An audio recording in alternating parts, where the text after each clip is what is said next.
তোমরা আমি আল্লাহকে ভয় করার মতো ভয় করো। একটা হলো ভয় করা আর একটা করার মতো করা, দুটোর মধ্যে অনেকটাই পার্থক্য। আর আল্লাহ পাক কেন ভয় করার মতো ভয় করতে বলেছেন, এখানে এই উত্তরটাও জানা দরকার আছে। আছে না নেই?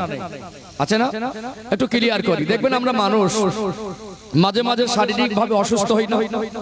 কখনো জ্বর, কখনো মাথার যন্ত্রণা, কখনো কোনো কঠিন বা জটিল রোগ হয়।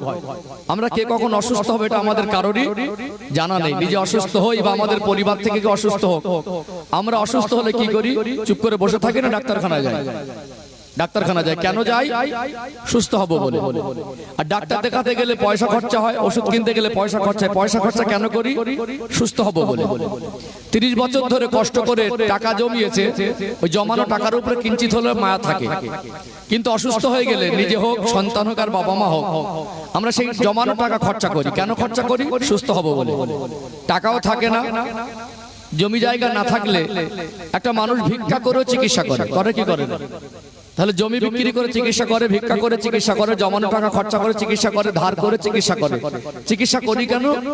সুস্থ হব বলে। তার মানে অসুস্থ হলে আমাদের সুস্থতা হওয়ার জন্য আমরা কোন রকম চেষ্টা ত্রুটি করিনি। শরীর খারাপ হলে সুস্থতার জন্য আমাদের চেষ্টা আছে। আমাদের যখন ঈমান আমল খারাপ হয়ে যায়, আমাদের যখন আখলাক চরিত্র খারাপ হয়ে যায়, আমাদের যখন নীতি আদর্শ খারাপ হয়ে যায়, আমাদের যখন মনুষ্যত্ব খারাপ হয়ে যায়, আমরা যখন খারাপ মানুষে পরিণত হই, এই খারাপ মানুষ থেকে ভালো মানুষ হওয়ার জন্য আমাদের কোনো ব্যতিব্যস্ততা দেখা যায় না। যায় কি? ব্যতিব্যস্ততা দেখা যায় না। তার মানে আমরা আল্লাহকে হয়তো বা ভয় করি, ভয় করার মতো ভয় করতে পারি নাই। একটা মানুষের যতই খারাপ হোক, ওই মানুষটা ভালো হতে চাইলে আল্লাহর ভয় নামক জিনিসটা দরকার। সম্মানিত ভাইরা, 10 ঘন্টা যদি মাথার যন্ত্রণা না কমে, কতবার মনে পড়ে কখন ভালো হলো? 10 দিন যদি পেটের মধ্যে জ্বালা যন্ত্রণা না কমে, 10 দিনে কতবার মনে হয় যে কখন সুস্থ হবো? মনে হয়। কিন্তু 10 দিন, 10 মাস, 10 বছর পার হয়ে গেল, বেনামাজি থেকে গেল, একটা নেশায় আগ্রস্ত নেশাখোর থেকে গেল, সুদ খাচ্ছে তো খেয়েই যাচ্ছে, ঘুষ খাচ্ছে তো খেয়েই যাচ্ছে। মানুষ হিসেবে ভালো মানুষ হবার জন্য তার মনে পড়লো যে কখন আমি ভালো হবো। এটা একটা দুঃখজনক বিষয়। তার মানে আমরা আল্লাহকে ভয় করার মতো ভয় করতে পারি না। এই জন্য আল্লাহ পাক বলছেন, আমাকে ভয় করার মতো ভয় করো। বুঝতে পারছেন? বুঝতে পারছেন? ধৈর্য হারা হলে হবে না। আর একটা পয়েন্ট আছে, এটা একটু ব্যাখ্যা করি, আর একটু ক্লিয়ার হয়ে যাবে ইনশাআল্লাহ। চলুন, শেষ বাক্যটা অত্যন্ত গুরুত্বপূর্ণ, খুব গভীর মনোযোগ দিয়ে শুনতে হবে। আসলে আমাদের জীবনে অনেক ঘাটতি আছে, ঘাটতি পূরণের জন্য কোরআন হাদিসের মজলিস। আল্লাহ পাক সূরা আল ইমরানের 103 নম্বর আয়াতে শেষ অংশে বলছেন, ওয়ালা তামুতুন্না ইল্লা ওয়া আনতুম মুসলিমুন। মরতে যদি হয় পরিপূর্ণ মুসলমান না হয়ে মৃত্যুবরণ করো না। কি না হয়ে? মুসলমান না হয়ে। আমরা যারা মাথায় টুপি দিয়ে এই সামিয়ানার নিচে বসেছি, আমরা মুসলমান। আর এই মুসলমান শব্দটা যখন থেকে একটু বুঝতে শিখেছি, আমাদের কানে কয়েক হাজার বার এসেছে না আসেনি? আমি আপনি যে মুসলমান, এই কথাটা আমরা কয়েক হাজার বার মনে করেছি। মুসলমান শব্দটা শুনে শুনে অনেকে বড় হয়েছে, অনেকে বুড়ো হয়ে গেছে। এই মুসলমান শব্দের অর্থটা কি? আমার কথা কি বুঝতে পারছেন? মুসলমান শব্দের অর্থটা কি? আজকে একটা বেসিক পয়েন্টে কত বড় ঘাটতি দেখুন। 2025 সালে মানুষ টেকনোলজির ব্যবহার করছে, কত উন্নত। আজকে মানুষ চাঁদে যাচ্ছে, মঙ্গল গ্রহে যাচ্ছে, স্যাটেলাইট, ইন্টারনেট, মোবাইল, কম্পিউটার আবিষ্কার হলো। মানুষ বিমান আবিষ্কার করে অল্প সময়ের মধ্যে এক জায়গা থেকে আরেক জায়গায় পৌঁছে যাচ্ছে। আমরা গাড়ি বাড়ি রাস্তাঘাট সব আপডেট করেছি, কিন্তু 2025 সালে দাঁড়িয়ে ভাবতে অবাক লাগে, আজও পর্যন্ত অনেকের মুসলমান শব্দের অর্থটাই জানে না। যে মানুষটা মুসলমান শব্দের অর্থটাই বোঝে না, মুসলমান কাকে বলে, মুসলমানের বৈশিষ্ট্যই জানে না, সেই মানুষটাকে একজন ভালো মুসলমান করা বা সে ভালো মুসলমান হবে, তার জন্য কি সহজ হবে? সহজ হতে পারে না। আমি একটা কথা বলছিলাম আপনাদেরকে, যে মানুষ ওয়াজ শুনে অভ্যস্ত হয়েছে, বুঝে অভ্যস্ত হয়নি। এতদিন আমরা যে পরিমাণে ওয়াজ শুনেছি, এই জিনিসগুলোকে আমাদের না জানা থাকার কথা ছিল। একটু হাঁকুডান না, খিদে লেগেছে না ঘুম লেগেছে? আমি কিন্তু আপনাদের কি বলছি, যারা আমার সামনে বসেছেন, কথাগুলো কিন্তু আপনাদের কি বলছি, আমি ফাঁকা ময়দানে বলছি না। তাহলে আমার সঙ্গে আপনাদের একটা আন্তরিকতা, একটা কানেকশন থাকবে, অ্যাক্টিভিটি থাকবে। একদম বোবার মতো বসে থাকলে হবে না। যদি আপনি কাঠের পুতুলের মতো একদম মন খারাপ করে বসে থাকেন, আর আমি আমার মনে করবো আমি যদি অন্ধ হয়ে অন্ধের মতো চোখ বন্ধ করে আছে কি নেই জানার দরকার নেই, বলেই যাচ্ছি তো বলেই যাচ্ছি, শুনছেন কি শুনছেন না, বুঝছেন কি বুঝছেন না, হিসাব আমার কাছে থাকবে না। এভাবে তো একটা ওয়াজ বোঝানো যায় না। বোঝানো যায় কি? এখানে একটা সময় নিয়ে বসেছে, সময়টা কিন্তু আমানত। এই জন্য আমি যাতে আমার আমানতটুকু বজায় রাখতে পারি সেইটুকু আমি চেষ্টা করছি। তাহলে আজকে বলুন, মুসলমান শব্দের অর্থটা কি জানার কথা ছিল না না জানার কথা ছিল? জানার কথা ছিল না। আজকে বলুন, আপনি যদি মুসলমান শব্দের অর্থটাই না বোঝেন তাহলে আপনি ভালো মুসলমান হবেন কি করে? আজকে আপনি বাড়ি যাবেন, আপনার ছেলে মেয়ে আছে, লেখাপড়া শিখিয়েছেন, জিজ্ঞাসা করবেন যে মুসলমান কাকে বলে, মুসলমান শব্দের অর্থ বোঝো। যদি বলতে না পারে তাহলে আপনার নিজের কাছে তো লজ্জা লাগা দরকার। আপনি কেমন বাবা, আপনি কেমন মা? মেয়েটাকে 18 বছর 20 বছর মানুষ করলেন, ছেলেটাকে 18-20 বছর ধরে মানুষ করলেন, এটা কি মুসলমান জিনিসটাই বোঝালেন না? আপনি বাড়িতে যাবেন, আপনার আব্বাকে জিজ্ঞাসা করবেন, আব্বাজান মুসলমান শব্দের অর্থ কি, বা মুসলমান কাকে বলা হবে, মুসলমান কেমন হয়? সে যদি আপনাকে বলতেই না পারে তাহলে সে তিনি কেমন বাবা? আপনি সন্তান, আপনাকে মুসলমান জিনিসটাই সে বোঝায়নি। আমার কথা কি বুঝতে পারছেন? তাহলে মুসলমান শব্দের অর্থটা আমাদেরকে একটু স্পষ্ট করে জানা দরকার আছে। মুসলমান কাকে বলে, একজন মুসলমান কেমন হবে, এই বিষয়গুলো যদি আমাদের কাছে পরিষ্কার না হয় তাহলে আমরা ভালো মুসলমান হব কি করে? এখানে এই ব্যাখ্যাটা একটু দরকার আছে না নেই? ধৈর্য হারা হচ্ছেন নাকি? ধৈর্য হারা হচ্ছেন, কথাগুলো বোঝার কথা ধরন করেন। আমি আসবো আলোচনার রূপ তৈরি করছি, এই ভিতটা তৈরি করে নেই, অল্প কথায় বোঝানো যাবে, অল্প কথায় বোঝা যাবে ইনশাআল্লাহ। মুসলমান শব্দের অর্থ হলো স্বইচ্ছায় আত্মসমর্পণকারী। বাংলা বলেছি বাক্যটা কিন্তু কঠিন, কিছু কিছু বাক্য আছে ছোট হলে ব্যাখ্যার গভীরতা অনেক বেশি হয়। এখানে একটু স্পষ্ট করে খুলে ব্যাখ্যা দিলে সকলে সহজে বুঝে আসবে না। এই বিষয়টা একটু পরিষ্কার করি ইনশাআল্লাহ। স্বইচ্ছায় আত্মসমর্পণকারীকে মুসলমান বলা হয়। আল্লাহর কাছে যে ব্যক্তি স্বইচ্ছায় আত্মসমর্পণ করে দেয় সেই ব্যক্তিকে মুসলমান বলা হয়। অর্থাৎ এখানে একটু ব্যাখ্যার অত্যন্ত দরকার আছে। দেখবেন আমরা মানুষ, আল্লাহ আমাদেরকে সৃষ্টির শ্রেষ্ঠ করেছেন, ঠিক না? আমাদেরকে সৃষ্টির শ্রেষ্ঠ করেছেন। আল্লাহ কোরআনুল কারীমে বলছেন, ওয়ালাকাদ কাররামনা বানি আদম, আমি আল্লাহ আদম সন্তানকে সম্মানের জীবন দিয়েছি, এমনকি ফারিস্তাদের থেকেও মানুষের সম্মান বেশি। আমরা যেমন সৃষ্টির শ্রেষ্ঠ, আল্লাহ আমাদের ভিতরে বিশেষ কিছু বৈশিষ্ট্য দিয়েছেন। বৈশিষ্ট্যগুলো কি? জীব আর জড়ের মধ্যে পার্থক্য আছে, আছে না নেই? একটা জড় পদার্থ বা জড় বস্তু, যেমন মাটির ঢেলা, একটা পাথরের টুকরা, একটা ইট ভাঙা, একটা শুকনো কাঠ, একটা প্লাস্টিক ভাঙা, ওর ভিতরে কোনো জীবন নেই, পড়ে থাকে তো পড়েই থাকে। কিন্তু আমরা জড় বস্তু বা জড় পদার্থের মতো নয়। আমাদের চলতে হয়, আমাদের বলতে হয়, আমাদের খেতে হয়। আল্লাহ আমাদের ভিতরে একটা শক্তি দিয়েছেন, শক্তিটাকে নিয়ে আমরা আমাদের জীবন চলার ক্ষেত্রে বিভিন্ন পাঠে বিভিন্ন পর্বে সেগুলো আমরাকে বাস্তবায়ন করি।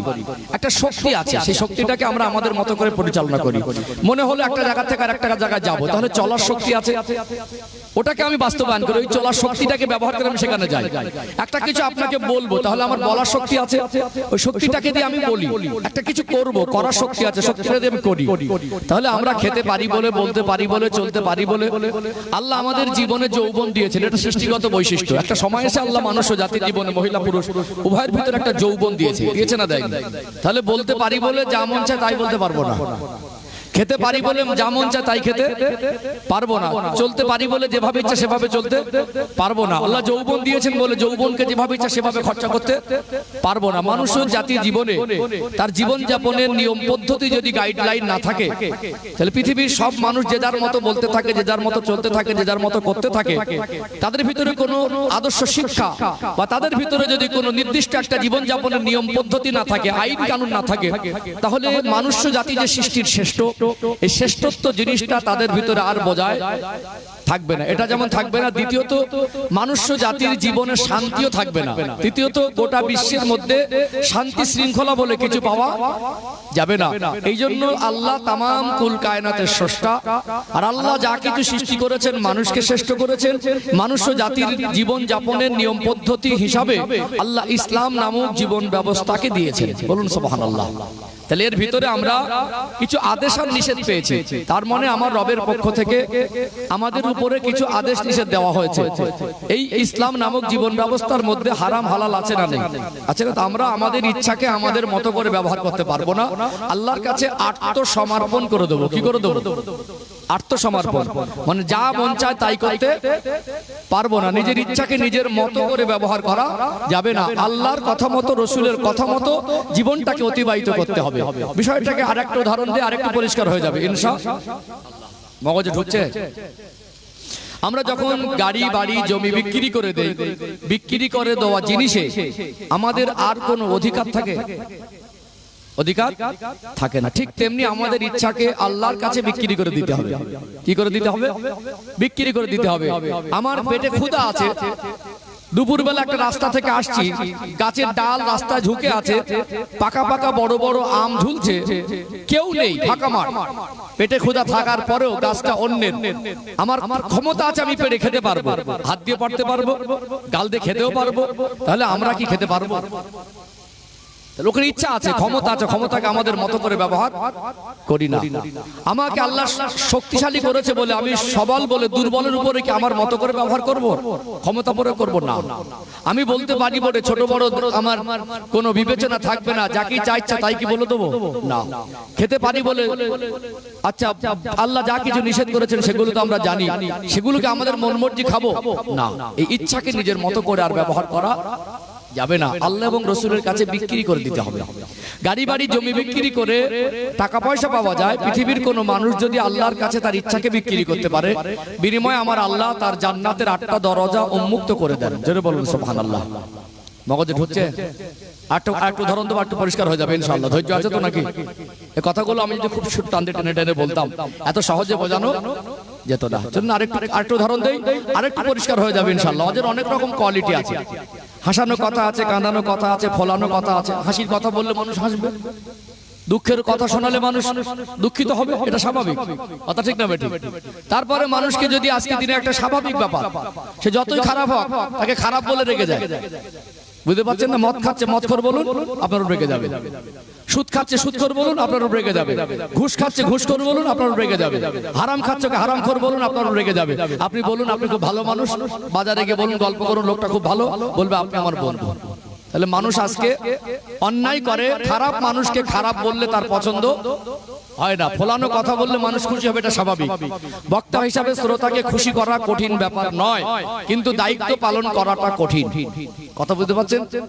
এখানে বসে সামনে যারা বসে থাকে তাদের হাসানো, তাদের কাঁথানো, তাদের ফোলানো, খুশি করা বক্তার কাছে কঠিন নয়, বরং বক্তা হিসাবে দায়িত্ব পালন করাটা কঠিন। একজন আলেমের অনেক বেশি দায়িত্ব। আমার আলোচনা কি বুঝতে পারছেন? এই জন্য আমি দায়িত্ব পালন করতে বসেছি।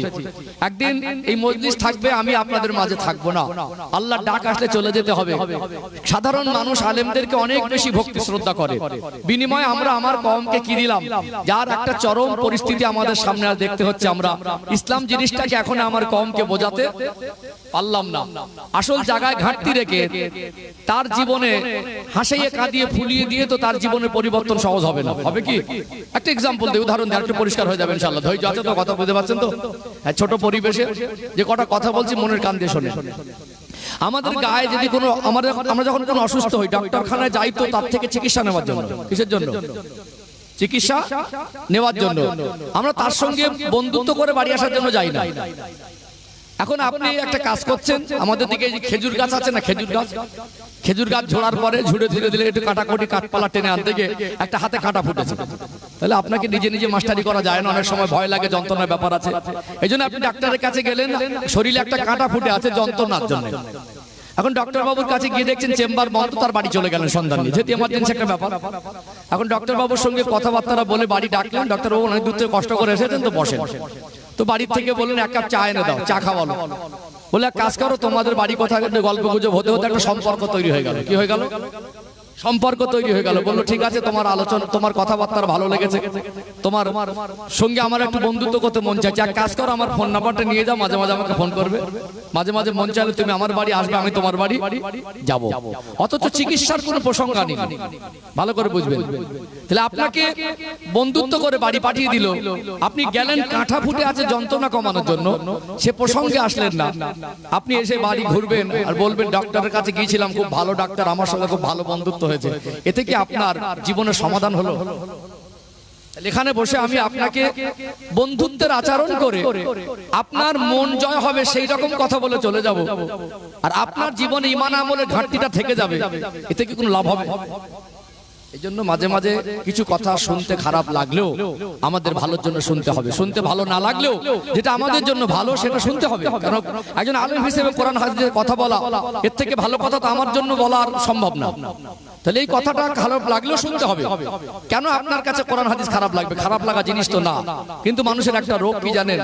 ভালো জিনিস ভালো ভালো জিনিস ভালো লাগে না, এটা একটা বড় রোগ। তাহলে আপনাকে ভালো না লাগলে ভালো জিনিস সেটা মানতে হবে, সেটা শুনতে হবে, সেটা বুঝতে হবে, এটা সিস্টেম। ঔষধ জিনিসটাকে আমাদের কাছে খুব আনন্দের টেস্টফুল খাবার হিসেবে খাই। ঔষধ মেডিসিন এগুলোকে আমাদের প্রিয় খাদ্য হিসেবে টেস্টফুল খাবার হিসেবে খাই না বিপদে পড়ে? ভালো না লাগলেও খেতে হয়, ওর ভিতরেই কল্যাণ আছে, সুস্থতা আছে, আল্লাহ সুস্থ করার মালিক। তো ঠিক এমনি আলেমের সোহবতে বসতে হবে জীবনের পরিবর্তনের জন্য, ইসলাহের জন্য, ঈমান আমলের ঘাটতি পূরণের জন্য। তানারা যে কথাগুলো বলবেন যদি ভালো নাও লাগে, মন যদি শান্ত নাও হয়, তারপরে শুনতে হবে, তারপরে মানতে হবে, তার ভিতরেই আমাদের কল্যাণ আছে। কথা ঠিক না বেটি? এই জন্য ধৈর্য হারা হলে হবে না। আর আমি আমার দিক থেকে চেষ্টা করছি আপনার জীবনের ঈমান আমল ঘাটতি পূরণ করার জন্য। এতে যদি আপনার ভালো নাও লাগে তাতে আমার দুঃখ করারও কোনো জায়গা নেই। আমি দুঃখ করি না, আমার কথা যদি কারোর ভালো না লাগে আমি দুঃখ করবো কেন? আমি ভালো কথাই বলছি, ভালো না লাগলে আমি আমার দায়িত্ব থেকে আমি সরে যাব না, আমি আমার চিন্তাধারার বাইরে আমি যেতে পারবো না, এটা আমার নীতি। কথা বুঝতে পারছেন? তাহলে আমি বলছিলাম যে গাড়ি বাড়ি জমি বিক্রি করে দিলে টাকা পয়সা পাওয়া যায়, কিন্তু ইচ্ছাকে আল্লাহর কাছে বিক্রি করতে পারলে বিনিময় আল্লাহ জান্নাত দেয়। একটা মানুষ যদি একটু জ্ঞান বিবেক হওয়া থেকে তার ইচ্ছা মতো কিছুই না করে, আল্লাহ এবং রাসূলের কথা মতোই চলে, তাহলে ওই মানুষটা তো আল্লাহর কাছে প্রিয় হবে, ওই মানুষটা তো ভালো মানুষের প্রতিষ্ঠিত হবে, কোরআন হাদিসের পথে চললে পৃথিবীর সেরা মানুষের প্রতিষ্ঠিত হবে, তাহলে নিশ্চয়ই আল্লাহ তাকে জান্নাত দেবেন। এই ইচ্ছাকে নিজের মতো করে ব্যবহার না করা, আল্লাহর কাছে বিক্রি করে দেওয়া, স্বাধীনতাটা না রাখা, যে আমি আমার মতো করে আর আমি ইচ্ছা চলতে পারবো না। পাশে একটা অশ্লীল কোনো কাজ, একটা ড্যান্স হচ্ছে বা কোনো ফাংশন হচ্ছে, অশ্লীল কোনো একটা জায়গায় বা কোনো একজন বন্ধু মদ খেতে ডাকছে, আমি যেতে পারবো না, আমার ইচ্ছা হলেও আমি ইচ্ছাকে ব্যবহার করতে পারবো না। আরেকটা উদাহরণ দেই, আরেকটু পরিষ্কার হয়ে যাবে ইনশাআল্লাহ। ধৈর্য আছে তো? ধৈর্য আছে তো? আরেকটা উদাহরণ দেই, আরেকটু পরিষ্কার হয়ে যাবে ইনশাআল্লাহ।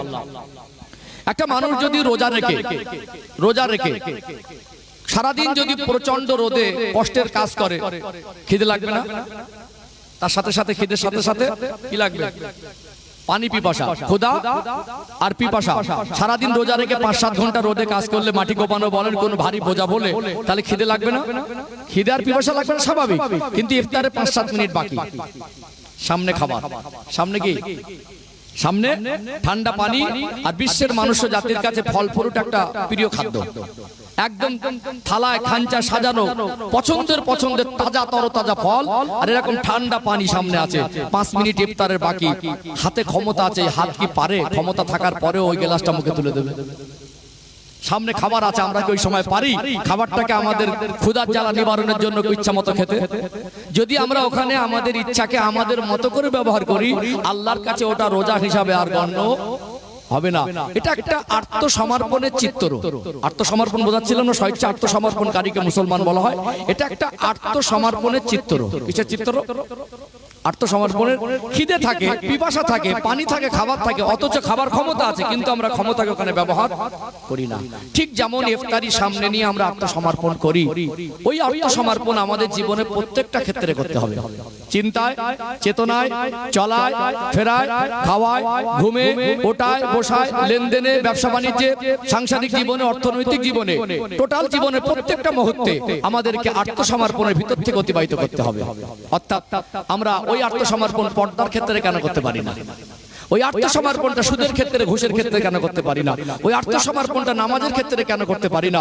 তার মানে বোঝা যায় আমাদের ক্ষমতার উপরে আমরা এখনো স্বাধীনতা বাকি রেখেছি। আমরা আমাদের মতো করে অনেকে চলি শরিয়াতের বিরুদ্ধে গিয়ে। কথা ঠিক না বেঠিক?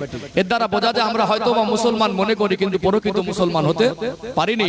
আল্লাহ এই জন্য বলছেন, ওয়ালা তামুতুন্না ইল্লা ওয়া আনতুম মুসলিমুন। মরতে যদি হয় পরিপূর্ণ মুসলমান না হয়ে মৃত্যুবরণ। মগজে ঢুকেছে বিষয়টা? ঢুকেছে। আর একটা লাস্ট উদাহরণ দেবো। ধৈর্য আছে? ধৈর্য আছে না? কি বলে করছেন যে রাগ করছেন যে হুজুর এখন, হুজুরকে আল্লাহ আশা করে কই ওয়াজ শুরু হয়নি? ওয়াজ শুরু হয়েছে তো নাকি? কি মনে হয় ওয়াজ শুরু হয়নি? ওই গতানুগতিক সবসময় সুর টানে ভেসে গেলে হয় না। আমি সুর টানতে কথা বলি, আমি তো সুর টান জায়েজ মনে করি, আজকেও বলবো, কিন্তু এর ভিতর থেকে আমাদের তো কিছু বুঝতে হবে, কিছু জানতে হবে, কিছু শিখতে হবে। সেই জিনিসটাই যদি ঘাটতি থেকে যায় তো কি হবে? এই জন্য ধৈর্য ধারণ করতে হবে। যদি ধৈর্য থাকে তাহলে একটা পয়েন্ট বলবো আরেকটা। চলুন এখানে আরেকটা কারণ তুলে ধরি, আরেকটু পরিষ্কার হয়ে যাবে ইনশাআল্লাহ। এখন মদিনা শরীফে যাওয়া একটা স্বপ্ন, ঠিক না? জীবনে আশা থাকে প্রত্যেকটা মানুষের যে আল্লাহ জীবনে একবার যেন যে কাবার দিকে ফিরে নামাজ পড়ি, ওই কাবা বাইতুল্লাহকে একবার সচক্ষে দেখতে পাই। আল্লাহ যে রাসূলকে ভালোবাসি যে রসুলকে চোখে দেখিনি, একবার যেন তানার দরবারে মাজার মুকাদ্দাসে যেতে পারি, আশা থাকে না? এটা নসিব লাগে। এখন একজন মানুষের মনে করুন মুখ ভরা দাড়ি আছে, মানুষ এভাবে থাকতেই পারে, এটা মুসলমানেরও থাকে, অন্য ধর্মাবলম্বীও থাকে, থাকে না? এখন মুখ ভরা দাঁড়িয়ে আছে, আর ইসলামের সুন্নতি পোশাকের মধ্যে একটা সৌন্দর্য আছে, আছে না নেই? সৌন্দর্য একটা আছে। মদিনা শরীফের বাজার মানে আমার রসুলের শহর, রসুলের শহর থেকে মদিনার বাজার থেকে একটা প্রিমিয়াম কোয়ালিটির জুব্বা কিনে একজন মানুষকে যদি পরিয়ে দেওয়া হয়, আর মাথায় যদি একটা ভালো পাগড়ি বেঁধে দেওয়া হয়, আর মুখ ভরা যদি দাড়ি থাকে, আর লোকটাকে কাবা শরীফের সামনে অথবা মসজিদে নববী শরীফের নামাজের কাতারে বসিয়ে দেওয়া হয়, দূর থেকে কি মনে হবে? লোকটার মুখ ভরা দাড়ি, জুব্বা, মাথায় পাগড়ি, আর নববী শরীফে অথবা কাবা শরীফের সামনে বসে থাকা দেখে একবার নিখুঁত মুসলমান মনে হবে না? ওর খোলসে, ওর বাহ্যিক দৃষ্টিতে যত নিখুঁত মুসলমান মনে হোক, ওই মুসলমানটা যদি ওর কর্মজীবনে আত্মসমর্পণ করতে না পারে, আল্লাহর কাছে মুসলমান হিসেবে গণ্য হতে পারবে না। উপরের খোলসটা মুসলমান করলে হবে না, নিজের কর্মজীবনকে মুসলমানের মতো করতে হবে, তবেই আল্লাহর কাছে মুসলমান হিসেবে গণ্য হওয়া যাবে। ক্লিয়ার হলো? আরেকটা দেবো, ধৈর্য যদি থাকে দেখেন, আমি কিন্তু আলাদা মেজাজের মানুষ। আমি আবারও বলছি, ওদের অনেক রকম কোয়ালিটি আছে। যদি মনে করি আপনাদের খুশি করবো, আমার বাঁ হাতের খেলা, বিশ্বাস করুন, বক্তা যারা হয় বিভিন্ন কাজ দায় কথা বলে অভ্যস্ত হয়, খুশি করবো তা কি? এটা খুশি করার ব্যাপার না, দায়িত্ব পালনের ব্যাপার। এগুলো আমাদের জানা দরকার আছে না? আর একটা উদাহরণ দেবো, দেখি আপনাদের মন মানসিকতার একটু অ্যাক্টিভিটিটা, একটু তাকবীর দান তো, নারে তাকবীর। আমার মায়েরা শুনছেন, আমি মায়েদেরকে বলছি কথাগুলো গুরুত্ব দিয়ে শোনেন, কথাগুলো গুরুত্ব দিয়ে শুনতে হবে। আর একটু প্রাণ ভরে আওয়াজ দেন, নারে তাকবীর। আর একটু উদাহরণ দেই, ইনশাআল্লাহ আর একটু পরিষ্কার হয়ে যাবে ইনশাআল্লাহ। আমাদের বাংলার কৃষ্টি কালচার একটা খেলা হয়, যেমন খুশি তেমন সাজো, খেলা হয় না? যেমন খুশি। এতে অনেকে যারা প্রাইজ পায়, যারা দক্ষ বিচারক, তারা একটা ভালো বিষয়কে বিশ্লেষণ করে তাকে একটা মানে পুরস্কৃত করে বা তাকে প্রথম স্থান দেয়। তাহলে শিক্ষামূলক সমাজের উন্নয়নের জন্য কিছু যদি একটা কেউ ভূমিকা পালন করে, সেটা সমাজে শিক্ষিত মানুষের কাছে, জ্ঞানীগুণী মানুষের কাছে গ্রহণযোগ্যতাটা বেশি পায়। এখন এই সমাজে দেখা যায় আমরা মানুষ হিসাবে কিছু মানসিক ভারসাম্যহীন, আল্লাহ যাদের স্মৃতি শক্তিকে একটা সময় দুর্বল করে দেন, বাড়ি পরিবার ঘর ছেড়ে, সুখের সংসার ছেড়ে রাস্তাঘাটে মশার কামড়ে ঠান্ডায় বর্ষায় পার করে পাগলা মানুষ আছে না নেই? আছে না? আল্লাহ তার স্মৃতি ছিনিয়ে নিলে মানুষটা পাগলা হয়ে যায়। এখন মনে করুন, এই পাগলা মানুষদেরকে, যারা আমরা অর্থশালী, আমাদের উচিত তাদেরকে একটু আহারের ব্যবস্থা করে দেওয়া, তাদেরকে পাশে পেলে, সামনে পেলে, যখন সামনে পড়ে অন্তত তাদেরকে কিছু সহযোগিতা করা। একটা পাগলা মানুষ রাতের বেলা একটা জায়গায় বাজারে চুপ করে মন খারাপ করে বসে আছে, আপনি পয়সা আছে সেখানে কোনো জায়গায় যেতে গিয়ে দাঁড়ালেন, একটু ক্ষুধা পেয়েছে, একটু চা খাবেন, সেখানে আপনি খেতে দাঁড়িয়ে দাঁড়িয়ে ইচ্ছা মতো খাচ্ছেন। আপনি চাইলে ওই মানুষটাকে, মানসিক ভারসাম্যের মানুষটাকে একটু 20-30 টাকার কিছু খাবার দিয়ে তাকে সাহায্য করতে পারেন না? অথচ মানুষটা পাশেই বসে থাকে, কিন্তু অনেক মানুষের টাকা আছে, চোখে চামড়া নেই, মানবিক উঠতে পারে, কথা ঠিক না বেটি? এখন মনে করুন, আমাদের সমাজের কিছু শিক্ষিত ছেলেরা এটা একটা অভিনয়ের পার্ট নিয়েছে যে যেমন খুশি তেমন সাজো খেলার মধ্যে মানুষের বিবেককে জাগ্রত করার জন্য একজন পাগলা সাজবে আর একজন তাকে সাহায্য করবে। এটা হতে পারে? তাহলে একটা ছেলে আপনার গ্রামের বা আপনার পাড়ার খুব চালাক চতুর, তার পোশাক, তার মেকআপ, তার চরিত্র, তার অভিনয় পুরো পাগলার মতো, পুরো পাগলার মতো, আর একজন তাকে সাহায্য করছে। কিন্তু যে ছেলেটা পাগলা সেজেছে, ওর প্রতিবেশী, ওর বন্ধু বান্ধব, এমনকি চাস্তো ভাইকে চিনতে পারছে না এটা কে। মাঝে মাঝে এরকম হয় না? হয় কি হয় না? তাহলে ওই সময় ওর অভিনয়, ওর লেবাস পোশাক, ওর আচরণটা পুরো পাগলা মানুষের মতো। আসলে কি ছেলেটা পাগলা? ওর ভিতরে একটা সম্পূর্ণ চরিত্রটা বিপরীত, ওর ভিতরে একটা স্পেশাল চরিত্র লুকানো আছে না নেই?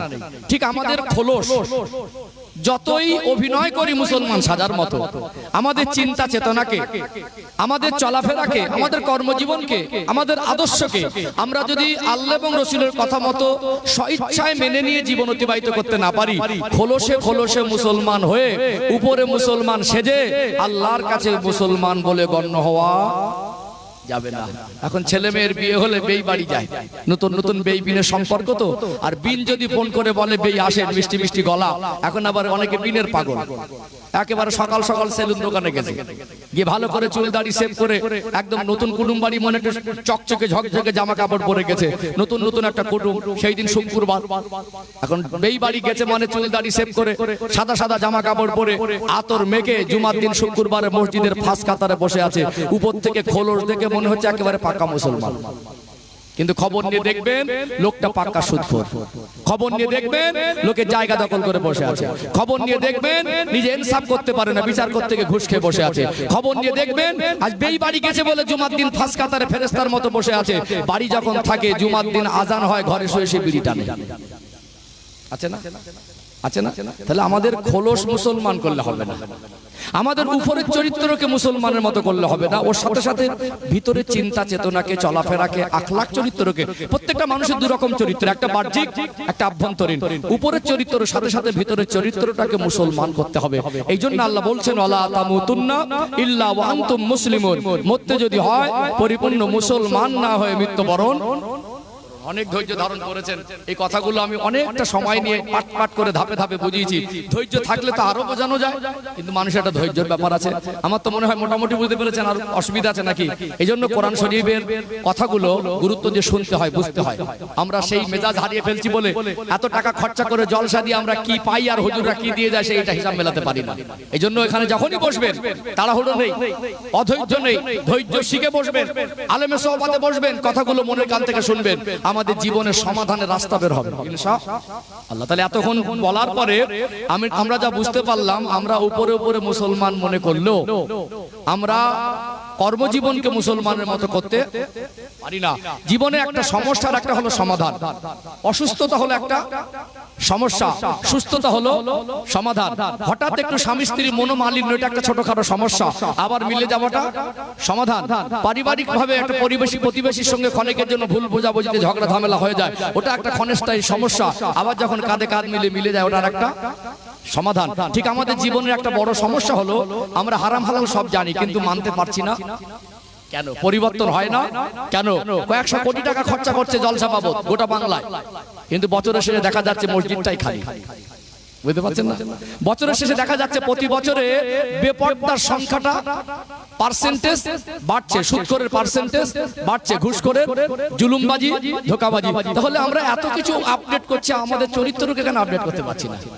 যারা শিক্ষিত ভাইরা আছেন দেখবেন এখন সব মোবাইলের অ্যান্ড্রয়েড যে ভার্সন ওটা পরিবর্তন হচ্ছে, 11, 12, 13, 14, এখন 15 ভার্সন চলছে, আপডেট ভার্সন। এখন কম্পিউটারের যে ভার্সন সেটাও চেঞ্জ হয়, কথা কি বুঝতে পারছেন? উইন্ডোজ যে ভার্সন ওটাও চেঞ্জ হয়। আমরা সবই কিছু আপডেট করছি। আগের দিনে যে বাড়িতে আমরা বসবাস করতাম, যেটা মানুষের কাছে মনে হতো ভীষণ সুন্দর বাড়ি, এখন আমাদের গৃহপালিত পশু পাখির জন্য তার থেকে ভালো ভালো বাড়ি করেছি না? আগের দিনে মানুষ বসবাসের ঘর যাচ্ছিল, এখন বর্তমান সময় গোয়াল ঘরগুলো তার থেকে আরো ভালো। তাহলে আমরা একটা পশুর ঘরকে আপডেট করে ফেললাম, কিন্তু আমরা আমাদের চরিত্রকে আপডেট করতে পারলাম না। এই জন্য এখানে বসবেন আলেমে সোহবতে, চরিত্র আপডেটের রাস্তা খুঁজে পাবো ইনশাআল্লাহ। চলুন একটু ধাপে ধাপে আগে বাড়ি, সব দিকটা বজায় রাখাও ভালো। বাংলার পরিবেশ তো সুর টান না দিলে মানুষ মনে করে ওয়াজি শুরু হয় না, এটা একটা খুব একটা নেগেটিভ দিক। আমি মাঝে মাঝে মনে হয় যে এরকম করেই মানুষকে বোঝাই, কিন্তু মানুষের আবার মন ভরবে না। যদিও মন ভরানো আমার উদ্দেশ্য না, তো সব দিকটা বজায় রাখাই ভালো। সোনার মানিকেরা, নওজোয়ান তরুণেরা, ও সোনার মায়েরা, যুবকেরা, আব্বারা মায়েরা, আল্লাহ দয়াময় পবিত্র কালাম কোরআনুল কারীমে সূরা আলে ইমরানের 102 নম্বর আয়াতের ভিতরে স্পষ্ট করে জানিয়ে দিলেন, ইয়া আইয়ুহাল্লাযীনা আমানু, হে বিশ্বাসী বান্দা বান্দিরা, ইত্তাকুল্লাহা হাক্কা তুকাতি, তোমরা আমি আল্লাহকে ভয় করার মতো ভয় করো, ওয়ালা তামুতুন্না ইল্লা ওয়া আনতুম মুসলিমুন, বান্দা বান্দে মরতে যদি হয় পরিপূর্ণ মুসলমান না হয়ে মৃত্যুবরণ করো না। পরিপূর্ণ মুসলমান হতে গেলে মন মর্জি চলা যাবে না, ইচ্ছা মতো চলা যাবে না, যা ইচ্ছা তাই করতে পারবো না। আল্লাহর কথা মতো, আমাদের নবীর কথা মতো জীবনটাকে অতিবাহিত করতে হবে। কোনটা হারাম, কোনটা হালাল, কোনটা নেকি, কোনটা গুনাহ, কোনটা করণীয়, কোনটা বর্জনীয়, এটা আমরা সবাই জানি কি জানি না, কিন্তু মানতে পারছি না। কেন? আজকে এই কেন কথার উত্তরটা একটু খোঁজা দরকার আছে না নেই? আজকে মসজিদগুলো এত সুন্দর করে বানালাম, মসজিদের টাইলস, মসজিদে মার্বেল, মসজিদে এসি, কিন্তু মসজিদে কেন আমি বাবা হয়ে আমার সন্তানকে মসজিদে নিয়ে যাব অভ্যস্ত করতে পারলাম না? আজকে অভাব নেই, আজকে বর্তমান সময়ে বাজারে মার্কেটে বরকা কিনতে পাওয়া যায়, বরকার দোকান পাওয়া যায়। আজ থেকে 20-30 বছর আগে মার্কেটে এত বরকার দোকান ছিল না, এত বরকা পরা মানুষ দেখা যেত না। তখনকার দিনে ওই শাড়িতে বাপের বাড়ি তোলা কোনো শাড়ি ছিল না, স্পেশাল করে শোকেস আলনা আলমারি ছিল না। যেটাই পরে বাপের বাড়ি, ওটাই পরে ডাক্তার বাড়ি, ওটাই পরে কোনো মানুষের সংবাদ পেলে মউত ইন্তেকাল হয়ে গেলে মৃত বাড়ি ওই শাড়িটাকে এত আদবে পরিধান করতেন। তারা যেভাবে পর্দা করেছে, 2000 টাকা দিয়ে বরকা কিনে সেই পর্দা করতে পারছে না। পারছে কি? তাহলে আমরা কেন আমাদের মেয়েদের মায়েদেরকে পর্দা আবদ্ধ করতে পারলাম না? ভাবতে বড় অবাক লাগে। আজকে দিনে দেখা যায় একটা মানুষ যখন মারা যায়, ওই মানুষটাকে যখন আমরা সারা এলাকায় শোকের ছায়া নেমে আসে, ব্যথিত হৃদয় নিয়ে মানুষের জানাজায় হাজির হয়। 400 মানুষ 500 মানুষ যদি জানাজায় হাজির হয়, এর ভিতরে অধিকাংশ মানুষ একটা মানুষকে কাফন পরিয়ে গোসল দিয়ে জানাজার ময়দানে তার শেষ বিদায়ের মুহূর্তে ওই মরা মানুষটাকেও ধোঁকা দেয়, জানাজাটা ভালো করে পড়তে পারে না। তাহলে আমাদের জীবনের কতটা অবক্ষয় নেমে এসেছে। আমরা জীবনে একটা মরা মানুষের জানাজা পড়ে 1টা 2টো 3টে, কেউ 30টা 40টা পর্যন্ত জীবনে জানাজা পড়েছে। এই 40টা জানাজা পড়ার পরেও 4টে জানাজার যে 4টে তাকবীরে 4টে বিষয় আছে, একটা নিয়ত, একটা সানা, একটা দরুদ শরীফ আর একটা মাগফিরাতের দোয়া। 40টা জানাজা পড়লাম জীবনে, 40টা মাইতকে ধোঁকা দিলাম, কিন্তু 4টে দোয়া মুখস্থ করার সময় আর পেলাম না। আজকে আমরা কোথায় ডুবে যাচ্ছি বুঝতে পেরেছেন? ও ভাইজানেরা, সোনার মানি যুবকেরা, আব্বারা মায়েরা, সমাজ কেন পরিবর্তন হয় না? এর মূল কারণ হলো আমরা যারা বাবা মা, আমরা দায়িত্বহীন হয়ে পড়েছি। কেন পরিবর্তন হয় না আর হবে কিভাবে? আমরা কি করে প্রকৃত মুসলমান হব? আল্লাহ দয়াময় আমাদেরকে যে আদেশ নিষেধ করেছেন সেগুলো আমরা কিভাবে মেনে চলতে পারবো, তার কিছু সমাধানের জন্য কয়েকটা কারণ তুলে ধরছি। দুনিয়া জমিন আমরা মানুষ, আল্লাহ দয়াময় আমাদের যাদের সন্তান দিয়েছেন, এই সন্তানদের উপরে আমাদের দয়া মায়া আছে না নেই? আপনার সন্তানকে আপনি যতটা ভালোবাসেন, আমি হুজুর অতটা ভালোবাসতে পারবো না। আপনার সন্তানের জন্য আপনি যতটা ভালো ভাবনা ভাবেন, আমি হুজুর অতটা ভাবতে পারবো না। প্রত্যেকের সন্তান প্রত্যেকের কাছে মায়ার, তাদের ভবিষ্যৎ নিয়ে বাবা মা চিন্তিত হয়ে থাকে কি থাকে না?